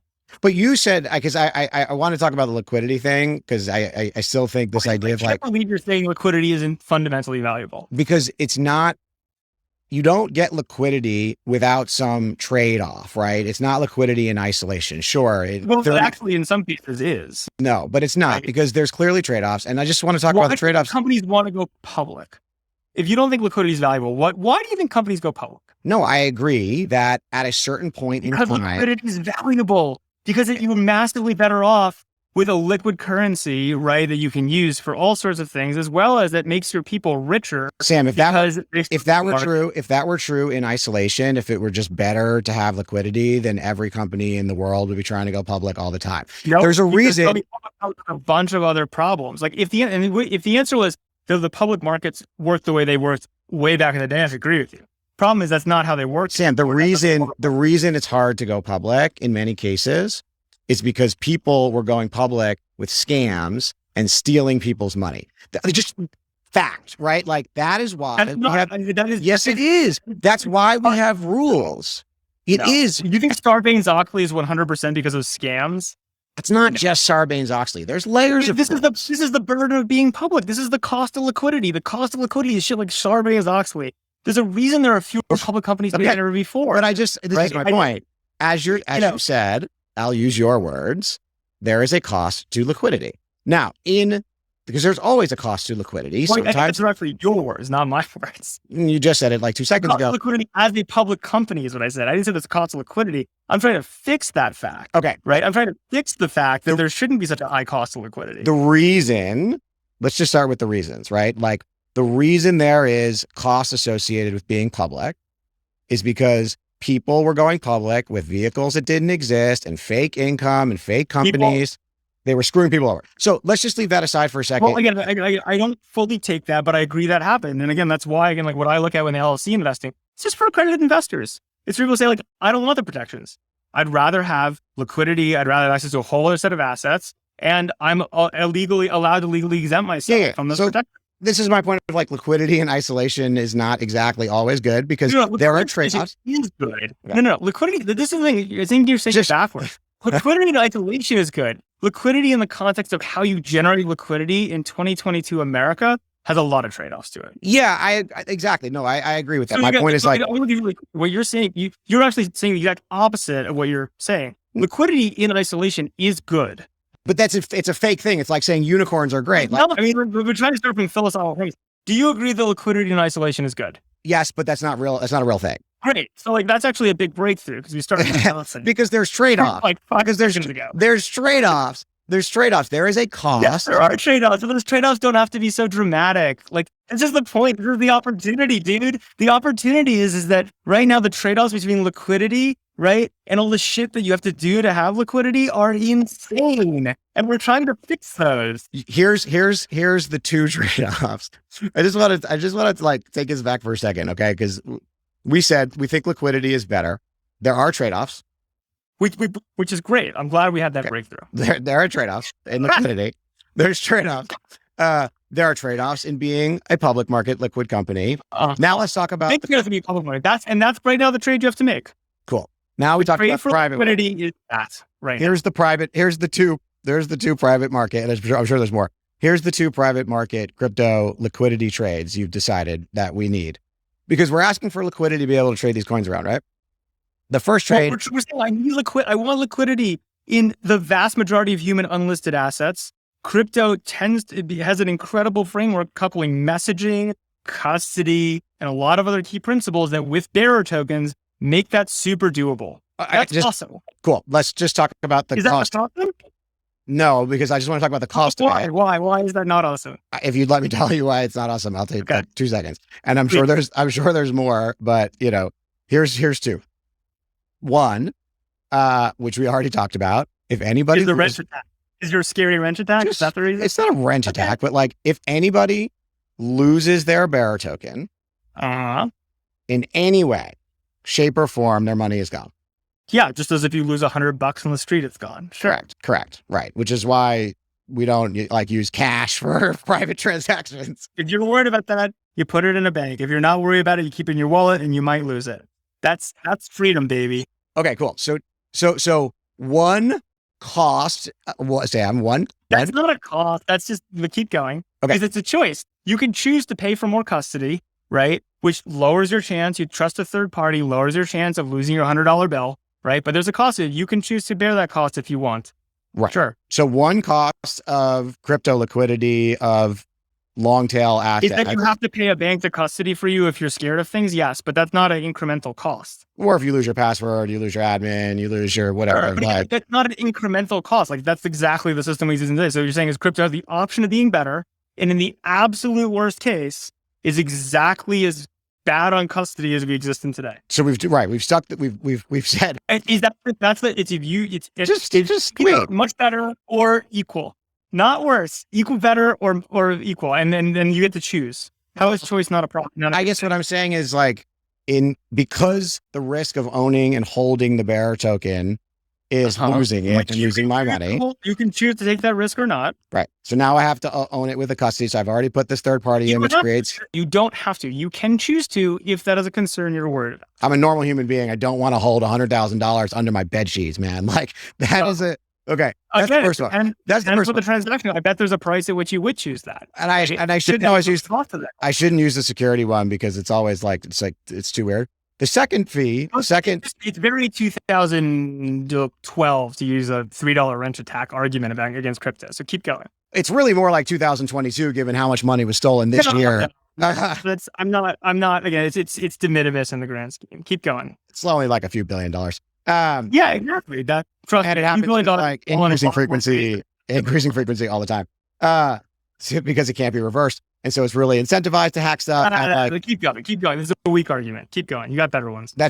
Losing billions of dollars sounds great. Give me a better argument. Okay. Now you said, hey, here's the other price of liquidity. I'm sure there's like 5 others if we actually dug into the detail. The price of liquidity, to be clear, is that I can choose to pay no custody fees, or if I want, I can have a competitive custody solution. That you think is as a cost of liquidity? No, I think there's a cost to liquidity of the fact that doesn't make any sense. That there is a bear. Just hold on for a second. There's a cost to liquidity of having to take physical custody of an asset. You don't have to. You have the option to. I understand, man. You said the same thing 17 times. I just you can't say something that you can choose is a hard cost. It's a thing you can choose to do. Okay, that's not a cost of 99% of normal investors. It's not a cost of liquidity. It's you can choose to layer, just as I can buy insurance. Okay, all right. Insurance is not a cost.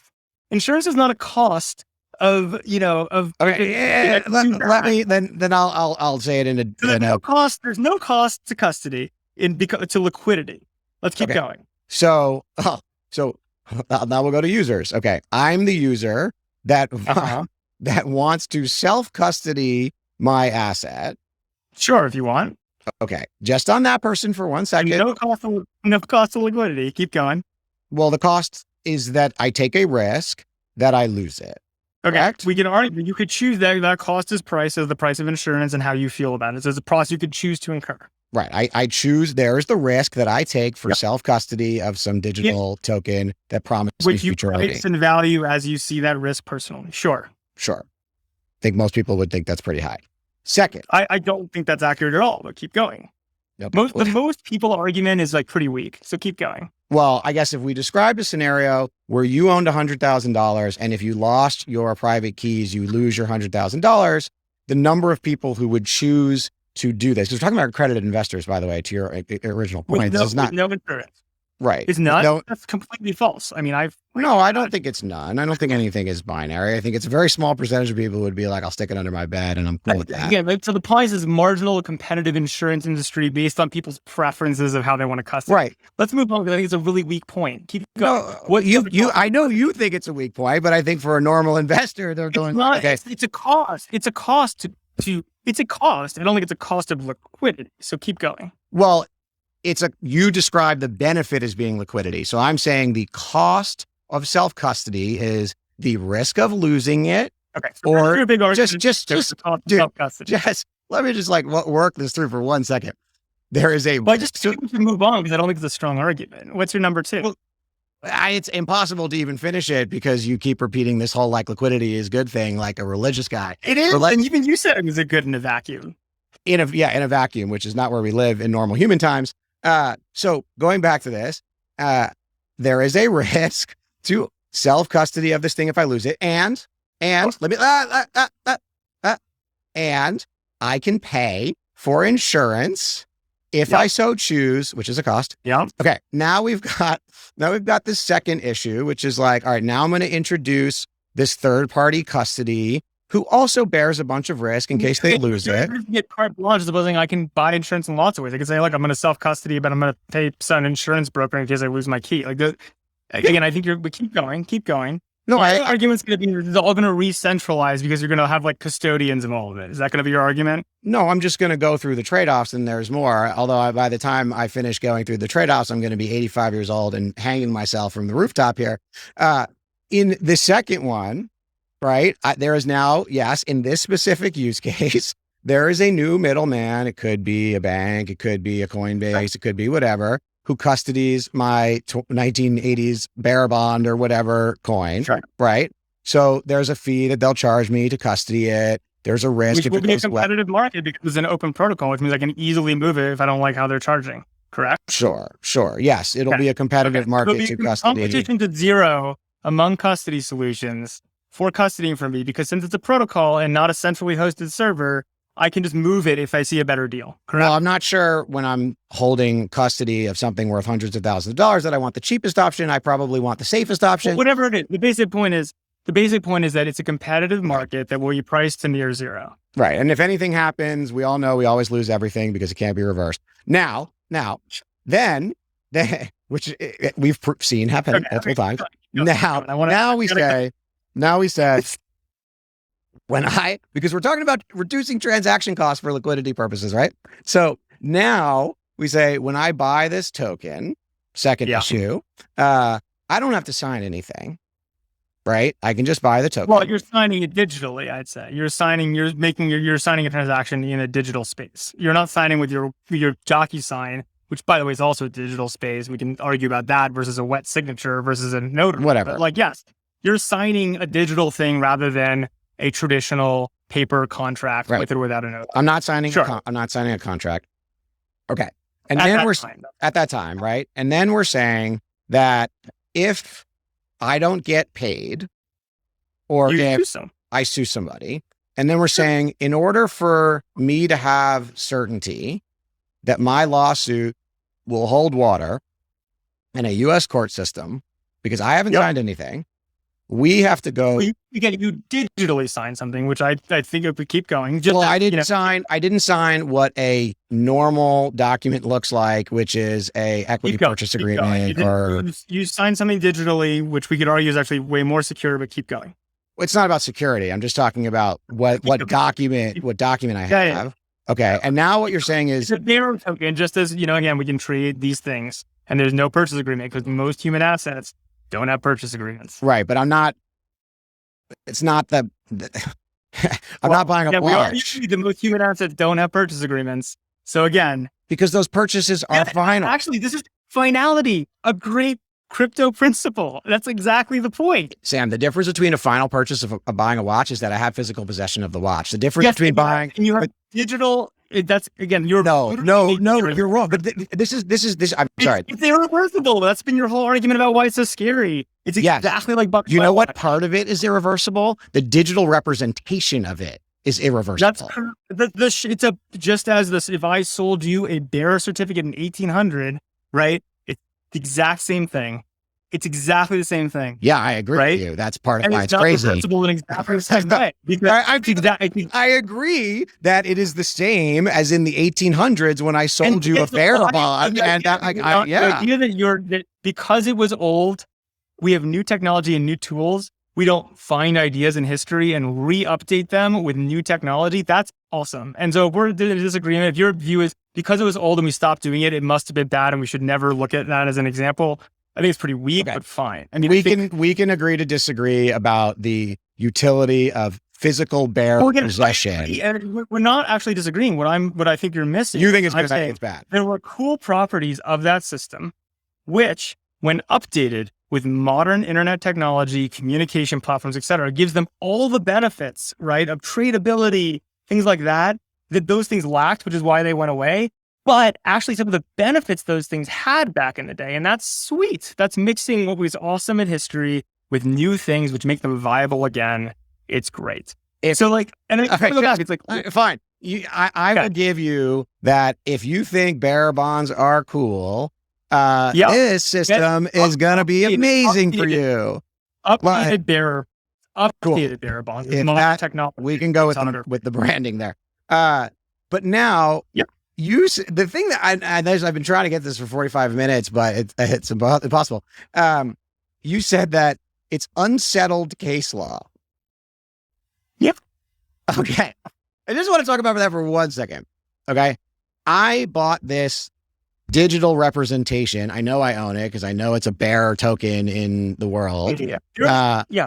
Now, I don't have a signed legal agreement because, just mute yourself for like 2 seconds. Okay. Like, I don't have a legal agreement because we said it's a bearer token. It's a bearer token and we don't want transactions. Historical precedent with a lot of historical precedent, but keep going.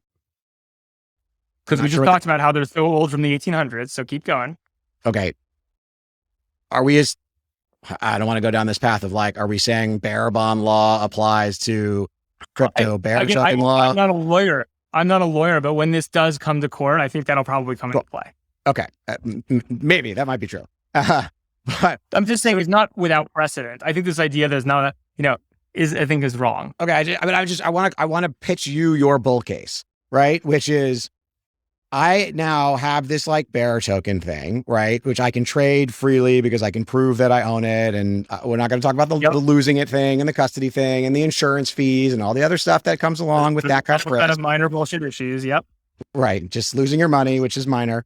And then, okay, you don't pay me because LLCs are private companies and they don't have all the rules. Everyone sues each other. Everyone sues each other all the time. And by the way, private LLCs, especially, just pause for a second, especially long tail assets, right? These are long tail assets run by non-big companies that have reputations to uphold. It's usually like individuals, could be a lawyer, could be a doctor, could be a person you met on the street, right? So there's inherent risk in this, which is part of why you have LLC protections in the first place. If I want to sue this because remember, I don't want to sign this legal document because, $3,000 legal bill. So I don't want to pay that $3,000 legal bill. That is a scary $3,000 bill. For the transfer, but keep going. Right. You said I don't want to pay. There's $3,000. Transfer fees, which then crushes the market, and the liquidity, which is the value. So keep going. I understand. You said self-accredited or accredited investors and qualified purchasers are scared of $3,000 legal fees, which is a whole different. It just means the market's much smaller and less liquid and less efficient, right? I mean, it's hard to argue. Well, we've already just wait. We've already less liquidity. We've already limited to qualified purchasers and accredited investors. 100%, because I don't want to touch non-accredited investors. It's not worth it. That I agree with, and I don't want to pay the legal fee, transaction cost. Well, and I want efficient market of coding, and I want efficient transactions. Yeah. Hurts liquidity. Yep. I don't want to pay this fee. But now, when I sue to get the money that you told me you owe me. Sure. Which will eventually happen in some weird form. I agree. Okay. We have now agreed that there is no legal setup in the current world because I don't, just wait. Just let me finish it. Okay. Because you've said, I don't want to pay this transaction fee. For a second, you said, I don't want to pay a transaction fee because what that transaction fee is paying for, what it is paying for is a legal document that I sign and the company signs. And just wait, Sam, just wait. Okay. The reason I normally sign a document that says I am purchasing this thing and the company is selling me this thing is so that I have a legal agreement. Company, third party, but keep going. Doesn't matter. Some LLC is signing it. Yes. Keep going. Okay. Do you think that people who buy and sell things from each other with legal paper don't sue each other all the time? No, I agree they sue each other, which is where I'm going with this. The reason I signed this document with the LLC and myself is so that I know that I can go and sue in the court. You don't need the paper. You can sue in the courts without it. Look, do you remember when we were starting? Wait. Sam, I'm not done. I'm not done. I want to talk about case law. Sam. It's like talking to my 4-year-old. Like, Sam, listen. It's mutual. I talk to my 5-year-old. It's the same thing. Listen, Zach, do you remember when we were starting companies in New York? I don't know if you had this experience, but do you remember people wouldn't let you do digital signatures? Do you remember that? You remember you had to actually send around wet paper with couriers because people would DocuSign? Absolutely not. Like, oh, that's not legally binding because that's a digital signature. It's not a physical wet signature. You remember that era? Sam, we never talked about removing the do you remember that era? document I'm asking altogether. You a simple question. Do you remember that era? Of course I remember the era. Of course you do. So what is do you think does that mean that DocuSign didn't happen? Are you not happy that transactions are easier to do now because of DocuSign? Sam, you're suggesting we remove the contract. No, I'm not actually. I'm suggesting the contract is embedded in the bearer token, which is an old issue. I'm not a lawyer, so I can't speak to exactly how bearer bonds translate into the idea of a bearer asset, which denotes something, right? And the idea that is somehow completely invalid. Look, I agree that eventually the courts need to try lots of things and extra complicated, et cetera, but we've just described with digital signatures. What's the big deal? It's the exact same fucking thing. It's not the same thing because it's not actually a signed contract. And also because it doesn't involve like an actual contract. And then separately, can you at least give me that there was an era not too long ago where digital signatures, non-wet signatures were scary and not to be done because they weren't legally binding and case law got updated and people got comfortable with them. But there's can you at least give me that? Yeah, of course, because great. Yes. So then yes. Why is your argument, your big argument is that, because there isn't settled case law on this already, it can never happen or shouldn't be done?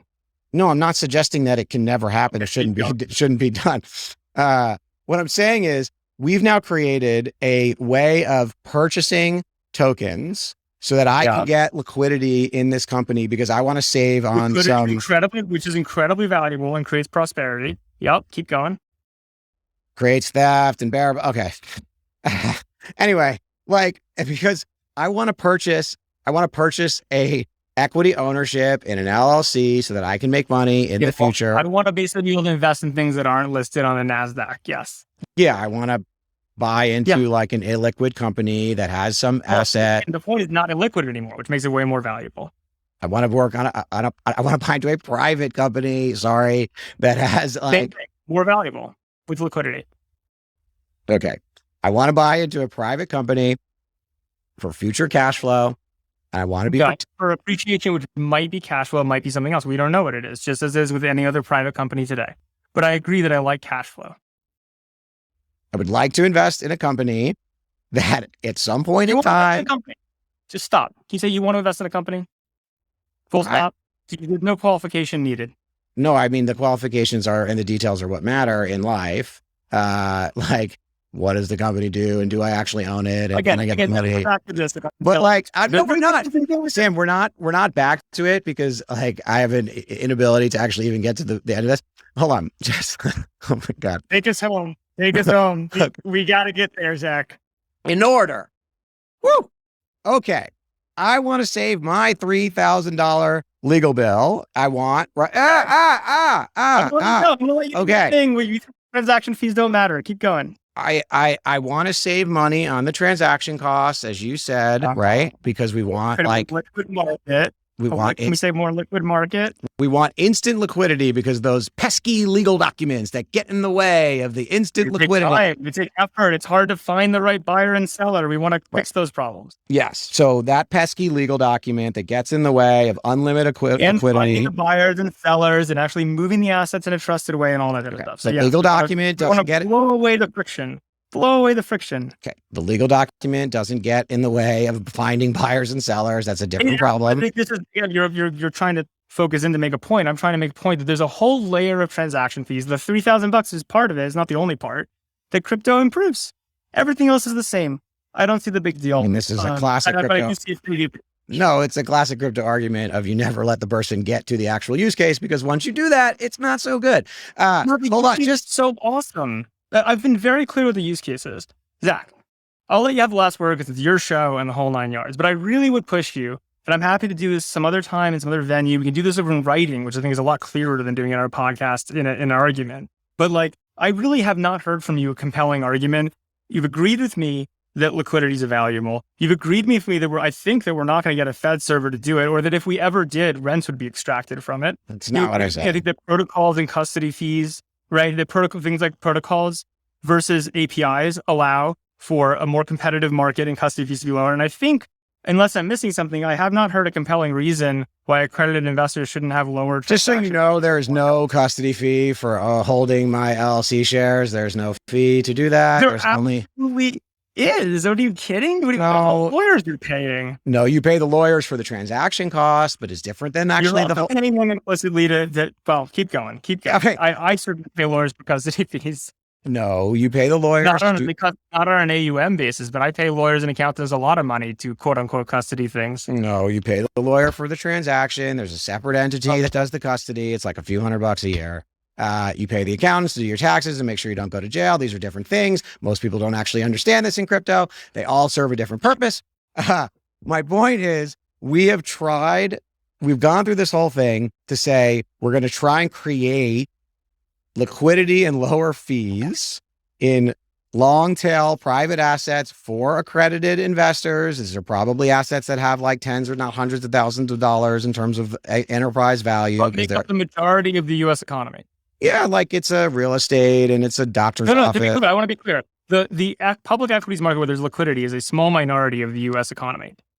Yeah, I agree that private businesses... So we're trying to unlock the liquidity of the majority of the economy. Yes, I agree. We are trying to allow people to speculate on the ownership of their local bodega. It's such a turn word, invest. Why can't you just say invest? We'd like them to invest in their local bodega. We would like the majority of people who are accredited investors, or at least majority of dollars, I should say, right, to have access to the larger part of the illiquid economy Sam, okay, for 1 second, just please. Well, I feel the same way, man. I'm just as frustrated here. Like, I just don't understand why this is so difficult. Primarily because I can't actually finish a thought without you going on a diatribe. That's why it's so difficult. It's nothing to do with the actual ideas. It's more of your personality and general approach. It's clearly my demeanor. No, that's right, actually. Okay. Yep. What we're saying is we would like accredited investors to be able to invest in private companies, which just like more efficiently. How you actually convince somebody to marry you and have kids is beyond me. Like, wow, did you just like you're ad hominem, eh? Yeah, like you're ad hominem. We just like drop the pretense entirely. I just like, it is impossible to finish a thought with you without having you interrupt for whatever belief system. I'm trying to clarify the point. You can't even not interrupt me commenting on you interrupting.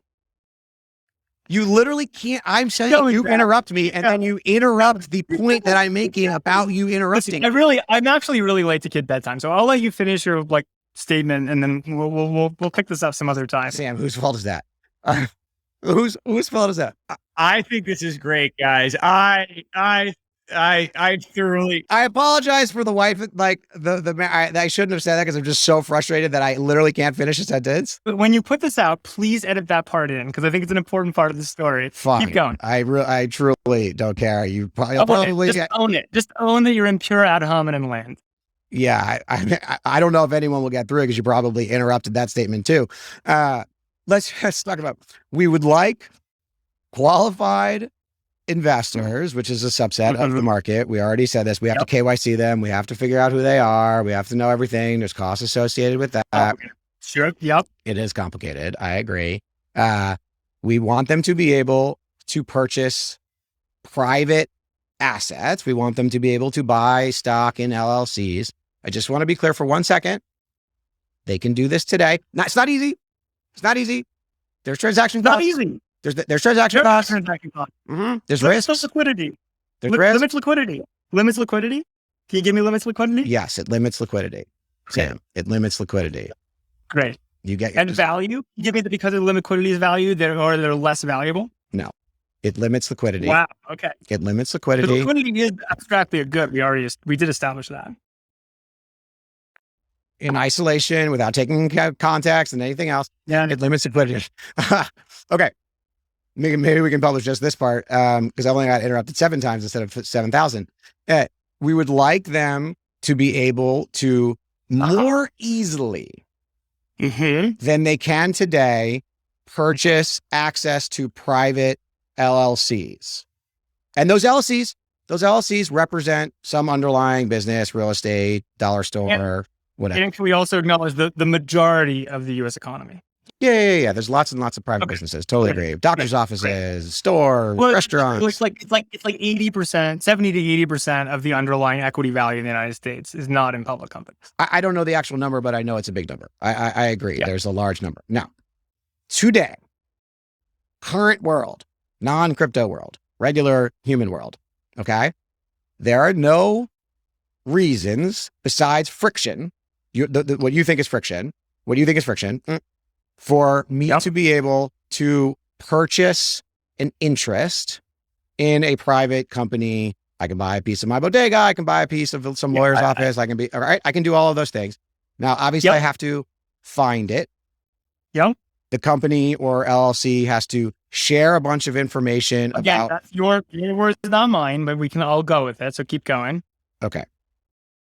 Normally, a regular investor would like to understand something about the thing they're going to. Please move on, because we've already talked about how different investors have different thresholds, and you agree that you don't need audited financials for every. I'm not talking about. There's some information. There's some information. I really have to go. There's some information that I would like to know about this company. This has nothing to do with the blockchain. Nothing to do with the blockchain, right? Agreed.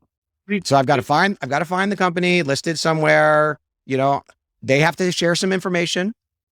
Someone has to share. I have to have an opinion. I have to want to buy it. Can we just say I have to want to buy it? No, because that's not how the world works, man. This is so irrelevant to the conversation because I agree that blockchain doesn't change it. So I'm just asking you to acknowledge that they don't have to share shit. They just have to have an opinion. They want to buy something. Sure. It's just you're not giving me anything. What I'm trying to get to is that there's friction in the whole process, that the blockchain piece of it touches the very last piece and it introduces risk. And if you would let me get through this, I will actually make the point, which is I have to, first of all, be a qualified purchaser. I have to find this business, nothing but blockchain, credit investor. Sorry, you're right. It's a lower threshold. I need to find the business. There's friction in that. There's friction in that. I have to understand what the business is, learn about it. Again, we're back to this. Please move on. I have to talk to the company, ideally. Again, you don't have to talk to the company. Why are we back on this? I've asked you to move on. That is not true. And we keep acknowledging the different investors, different thresholds, and then you bring it back to this as though it's has to happen. Generally speaking, Sam, people would like to know about the thing they're giving money to. Keep going. I don't think you're getting. It's impossible, but people would like to know about the thing that they want to invest in. They would like to do a little bit of homework on it. I'm just talking about all the frictions. I'm talking about all the frictions that exist today. Okay. Crypto solved one key part of the friction, not all. At the end. I agree. Again, it's not necessarily in the end. And when you solve one piece of friction, you actually can cut as a cascade to solve other frictions, but we don't have to argue about that right now. Okay. I go through this whole process of homework. I make a decision. Here we are, where you want me to be, that I would like to purchase this thing. Okay. Now, even though I've just done a whole bunch of work to get here, right? To figure out what this is and do all the homework, whatever. I now want to make a purchase. And so we're at the last stage of this transaction, which is the purchase itself. Yeah, this is about the purchase itself. I give you that. We're at the last point in a long process, the purchase itself. Then we say that pesky legal document and yourself. This is just let me finish the sentence. Let me finish, and then I want a chance to expand. Can we make a deal on that? I'll let you finish, but you have to let me expand because I feel like you're taking pieces and framing them as it's just the legal document. It's not just the legal. Sam, so please fit. Give me an opportunity. Let me tell you one thing. You have edit control, so you can edit however you want later. Zach most certainly does not have edit I control. don't. I don't. I assure you, I have edit control. And Zach, make the point. Sam, make the counterpoint. Zach, say one last thing. Let's go. I want to do a part 2. Hopefully, I don't know if you guys are going to want to be around each other after this, but I have thoroughly enjoyed this. I've already tweeted out images of you guys mad at each other. So this has been awesome for me. And I'm sure, this is amazing content. Can we bring it home? Yeah, I would like to. And Sam, Please. I literally, my kids have been asleep for 15 minutes. We're 2 hours in and we're one example in. I don't know how this is possible. We can do the others some other time. I'm all for it because I got more. let me tell you, you will get, trust me, if there's anything we've learned in the last 90 minutes, you will have a chance to talk. Okay. Let me get to the end of this. Okay. I promise. At the end of my homework, at the end of this process, I don't want to pay the legal fee because I agree with you. There is friction in that process. Okay. And we now have this bearer token that doesn't have a $3,000 ish. Let's call it. I mean, I've done equity purchase agreements for what? It's like $3,000. Is that about right? I'm just thinking it's not the actual, to be clear, that's not the equity purchase agreement. That's just the fee for a single signature as part of the overall transaction. The actual fees are much higher, but keep going. Okay. You pay a lawyer at the end of this process, usually a lawyer who represents you has your interest in mind, and there's a company attorney who has their interest in mind, and you sign a document, usually, at the end of this, you sign a legally binding contract that's covered by U.S. case law, blah, blah, blah, that shows that I own the equity interest in this LLC, that the company has agreed to sell it to me. There are a bunch of representations and warranties in this document about the company saying the things they've told me are true, that blah, blah. Like there's a bunch of stuff. Just let me finish. There's a bunch of stuff in this legal document. I can show you a copy. I'm sure you've seen 1,000 that says I now am taking possession of the ownership in this LLC. And that document is legally binding. It allows me as a purchaser of this to sue the LLC and potentially, the individual who represented that this was, okay. That is how this transaction works today. It is how it's worked for a long time. We definitely have switched from paper to digital signatures. Thank God. It was really annoying to do the FedExing. I totally agree with you. What legal precedent has to be built for that? It's not really legal precedent so much as like there was. The attorneys had to agree that this was like an acceptable signature. Well, no. There literally had to be lawsuits about it, and it had to be decided as case law that digital signatures were acceptable. Sure. But there was still a document. Same thing. There was still a document. And now what we're saying is at the end of this fairly long process, you can disagree with me that's long, but at the end of this fairly long process, that requires a whole bunch of manual steps and work that introduces friction because I actually want to understand what this company does and that it's real. And the person selling me this stuff owns what they own and is who they say they are, leaving the crypto thing aside for a second. Then I make a transaction at the end. And yes, there is a fee associated with that transaction. I totally agree with you. It is a little annoying. It's lawyers charging fees. I agree with you. I have one in my inbox right now. I'm going to sign it. It took me maybe 3 hours. Now, just this legal part of it, not the diligence. The diligence took a lot longer. What we're saying is that last piece that we want to be able to freely transact back and forth and not have to do this legal document over and over again, even though a normal, regular, thoughtful investor should want to do all the steps up front anyway, no matter what. It's nothing to do with crypto, right? Like they would like to They would like to understand what this business is and how it works, and doesn't have to be audited financials. It can even just be like an Excel spreadsheet. There's some stuff they want to do before they make a purchase of this private company that isn't regulated and doesn't have all the SEC rules and all the other stuff, because it's a private business and the US allows us to do this. So you probably want to understand it. At the end of this process, what we're saying is that I want to be able to do this instant transaction, liquidity, right? Be able to move my share, my digital version of my share in this company around, and I want to be able to sell it and speculate on it or trade it. Don't use the negative word speculate. Now, I think SBF uses price discovery. I think that's what you want to do. Cool. Fine. That's a fair statement. Although you can do price discovery in a normal auction. Anyway, however, the transaction fee is annoying. So in order for me to add this like final piece of liquidity, the whole end of this giant transaction, for at least the ones I can think of off the top of my head, and I haven't like gone crazy yet. One is obviously this custody issue, and then the insurance that I have to pay on top of it because of the custody issue, because it can be stolen and lost. I agree, it's rare-ish, and like, yes, I probably can self-custody it if I was like, crazy, and then a normal person would probably want to use a bank or some third party. I'd probably want to insure it. There's a whole bunch of fees associated with the fact that it can be stolen because the risk of a bearer asset is like pretty big. So there's insurance. It probably comes all the way back to the legal fee I just paid anyway. And what we're saying is it's unsettled. This is the part I've been trying to say for 45 minutes. And it's unsettled case law about whether I actually own anything. It is unsettled case law about whether I even own this thing, because we have to go and like work it through the court system, and the courts have to look at some digital token transaction, and somebody's got to sue. And then there's going to be a whole bunch of rules about what is a digital transaction, what is it. And we want to do this entire thing. And I'm going to take on the risk that I actually might not even own it. Okay. Are you done? Because this has been like a 10-minute closing statement. That's the bull case for liquidity in private companies, because all the other steps have nothing to do with the blockchain. Look, I really have to go, but I would like, that was a long closing statement. I would like to kind of just say, can we scope out for a second?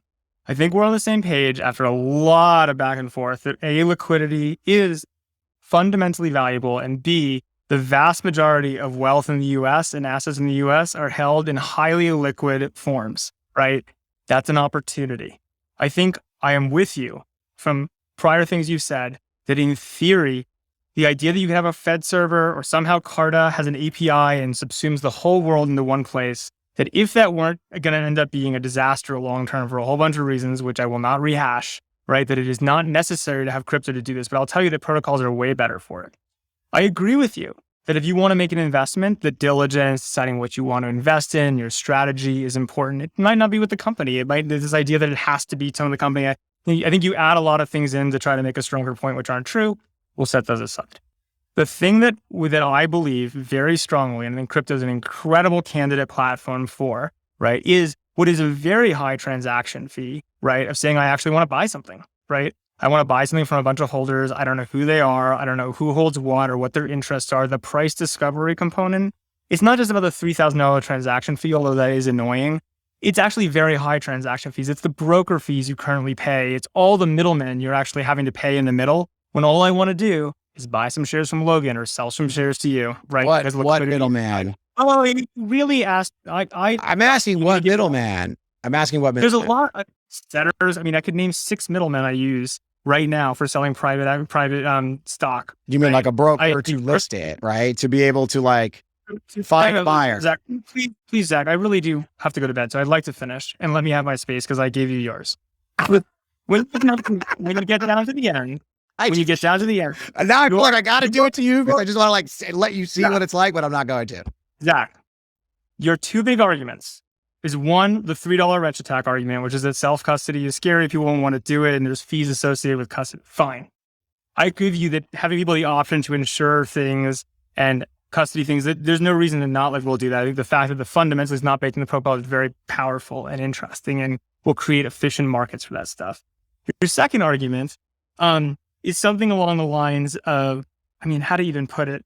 It's like, this isn't that big a deal, I guess, right? And I'm just like, I just think that that's just really myopic, right? In the end of the day, the ability to create a market for private stock, right, in these companies and create liquidity is can be a massive engine of prosperity, right? We have tons of businesses in our portfolio that are solely based on the fact that businesses are illiquid. Things like team shares, like, et cetera. There's a huge, and so I'm very excited about that opportunity.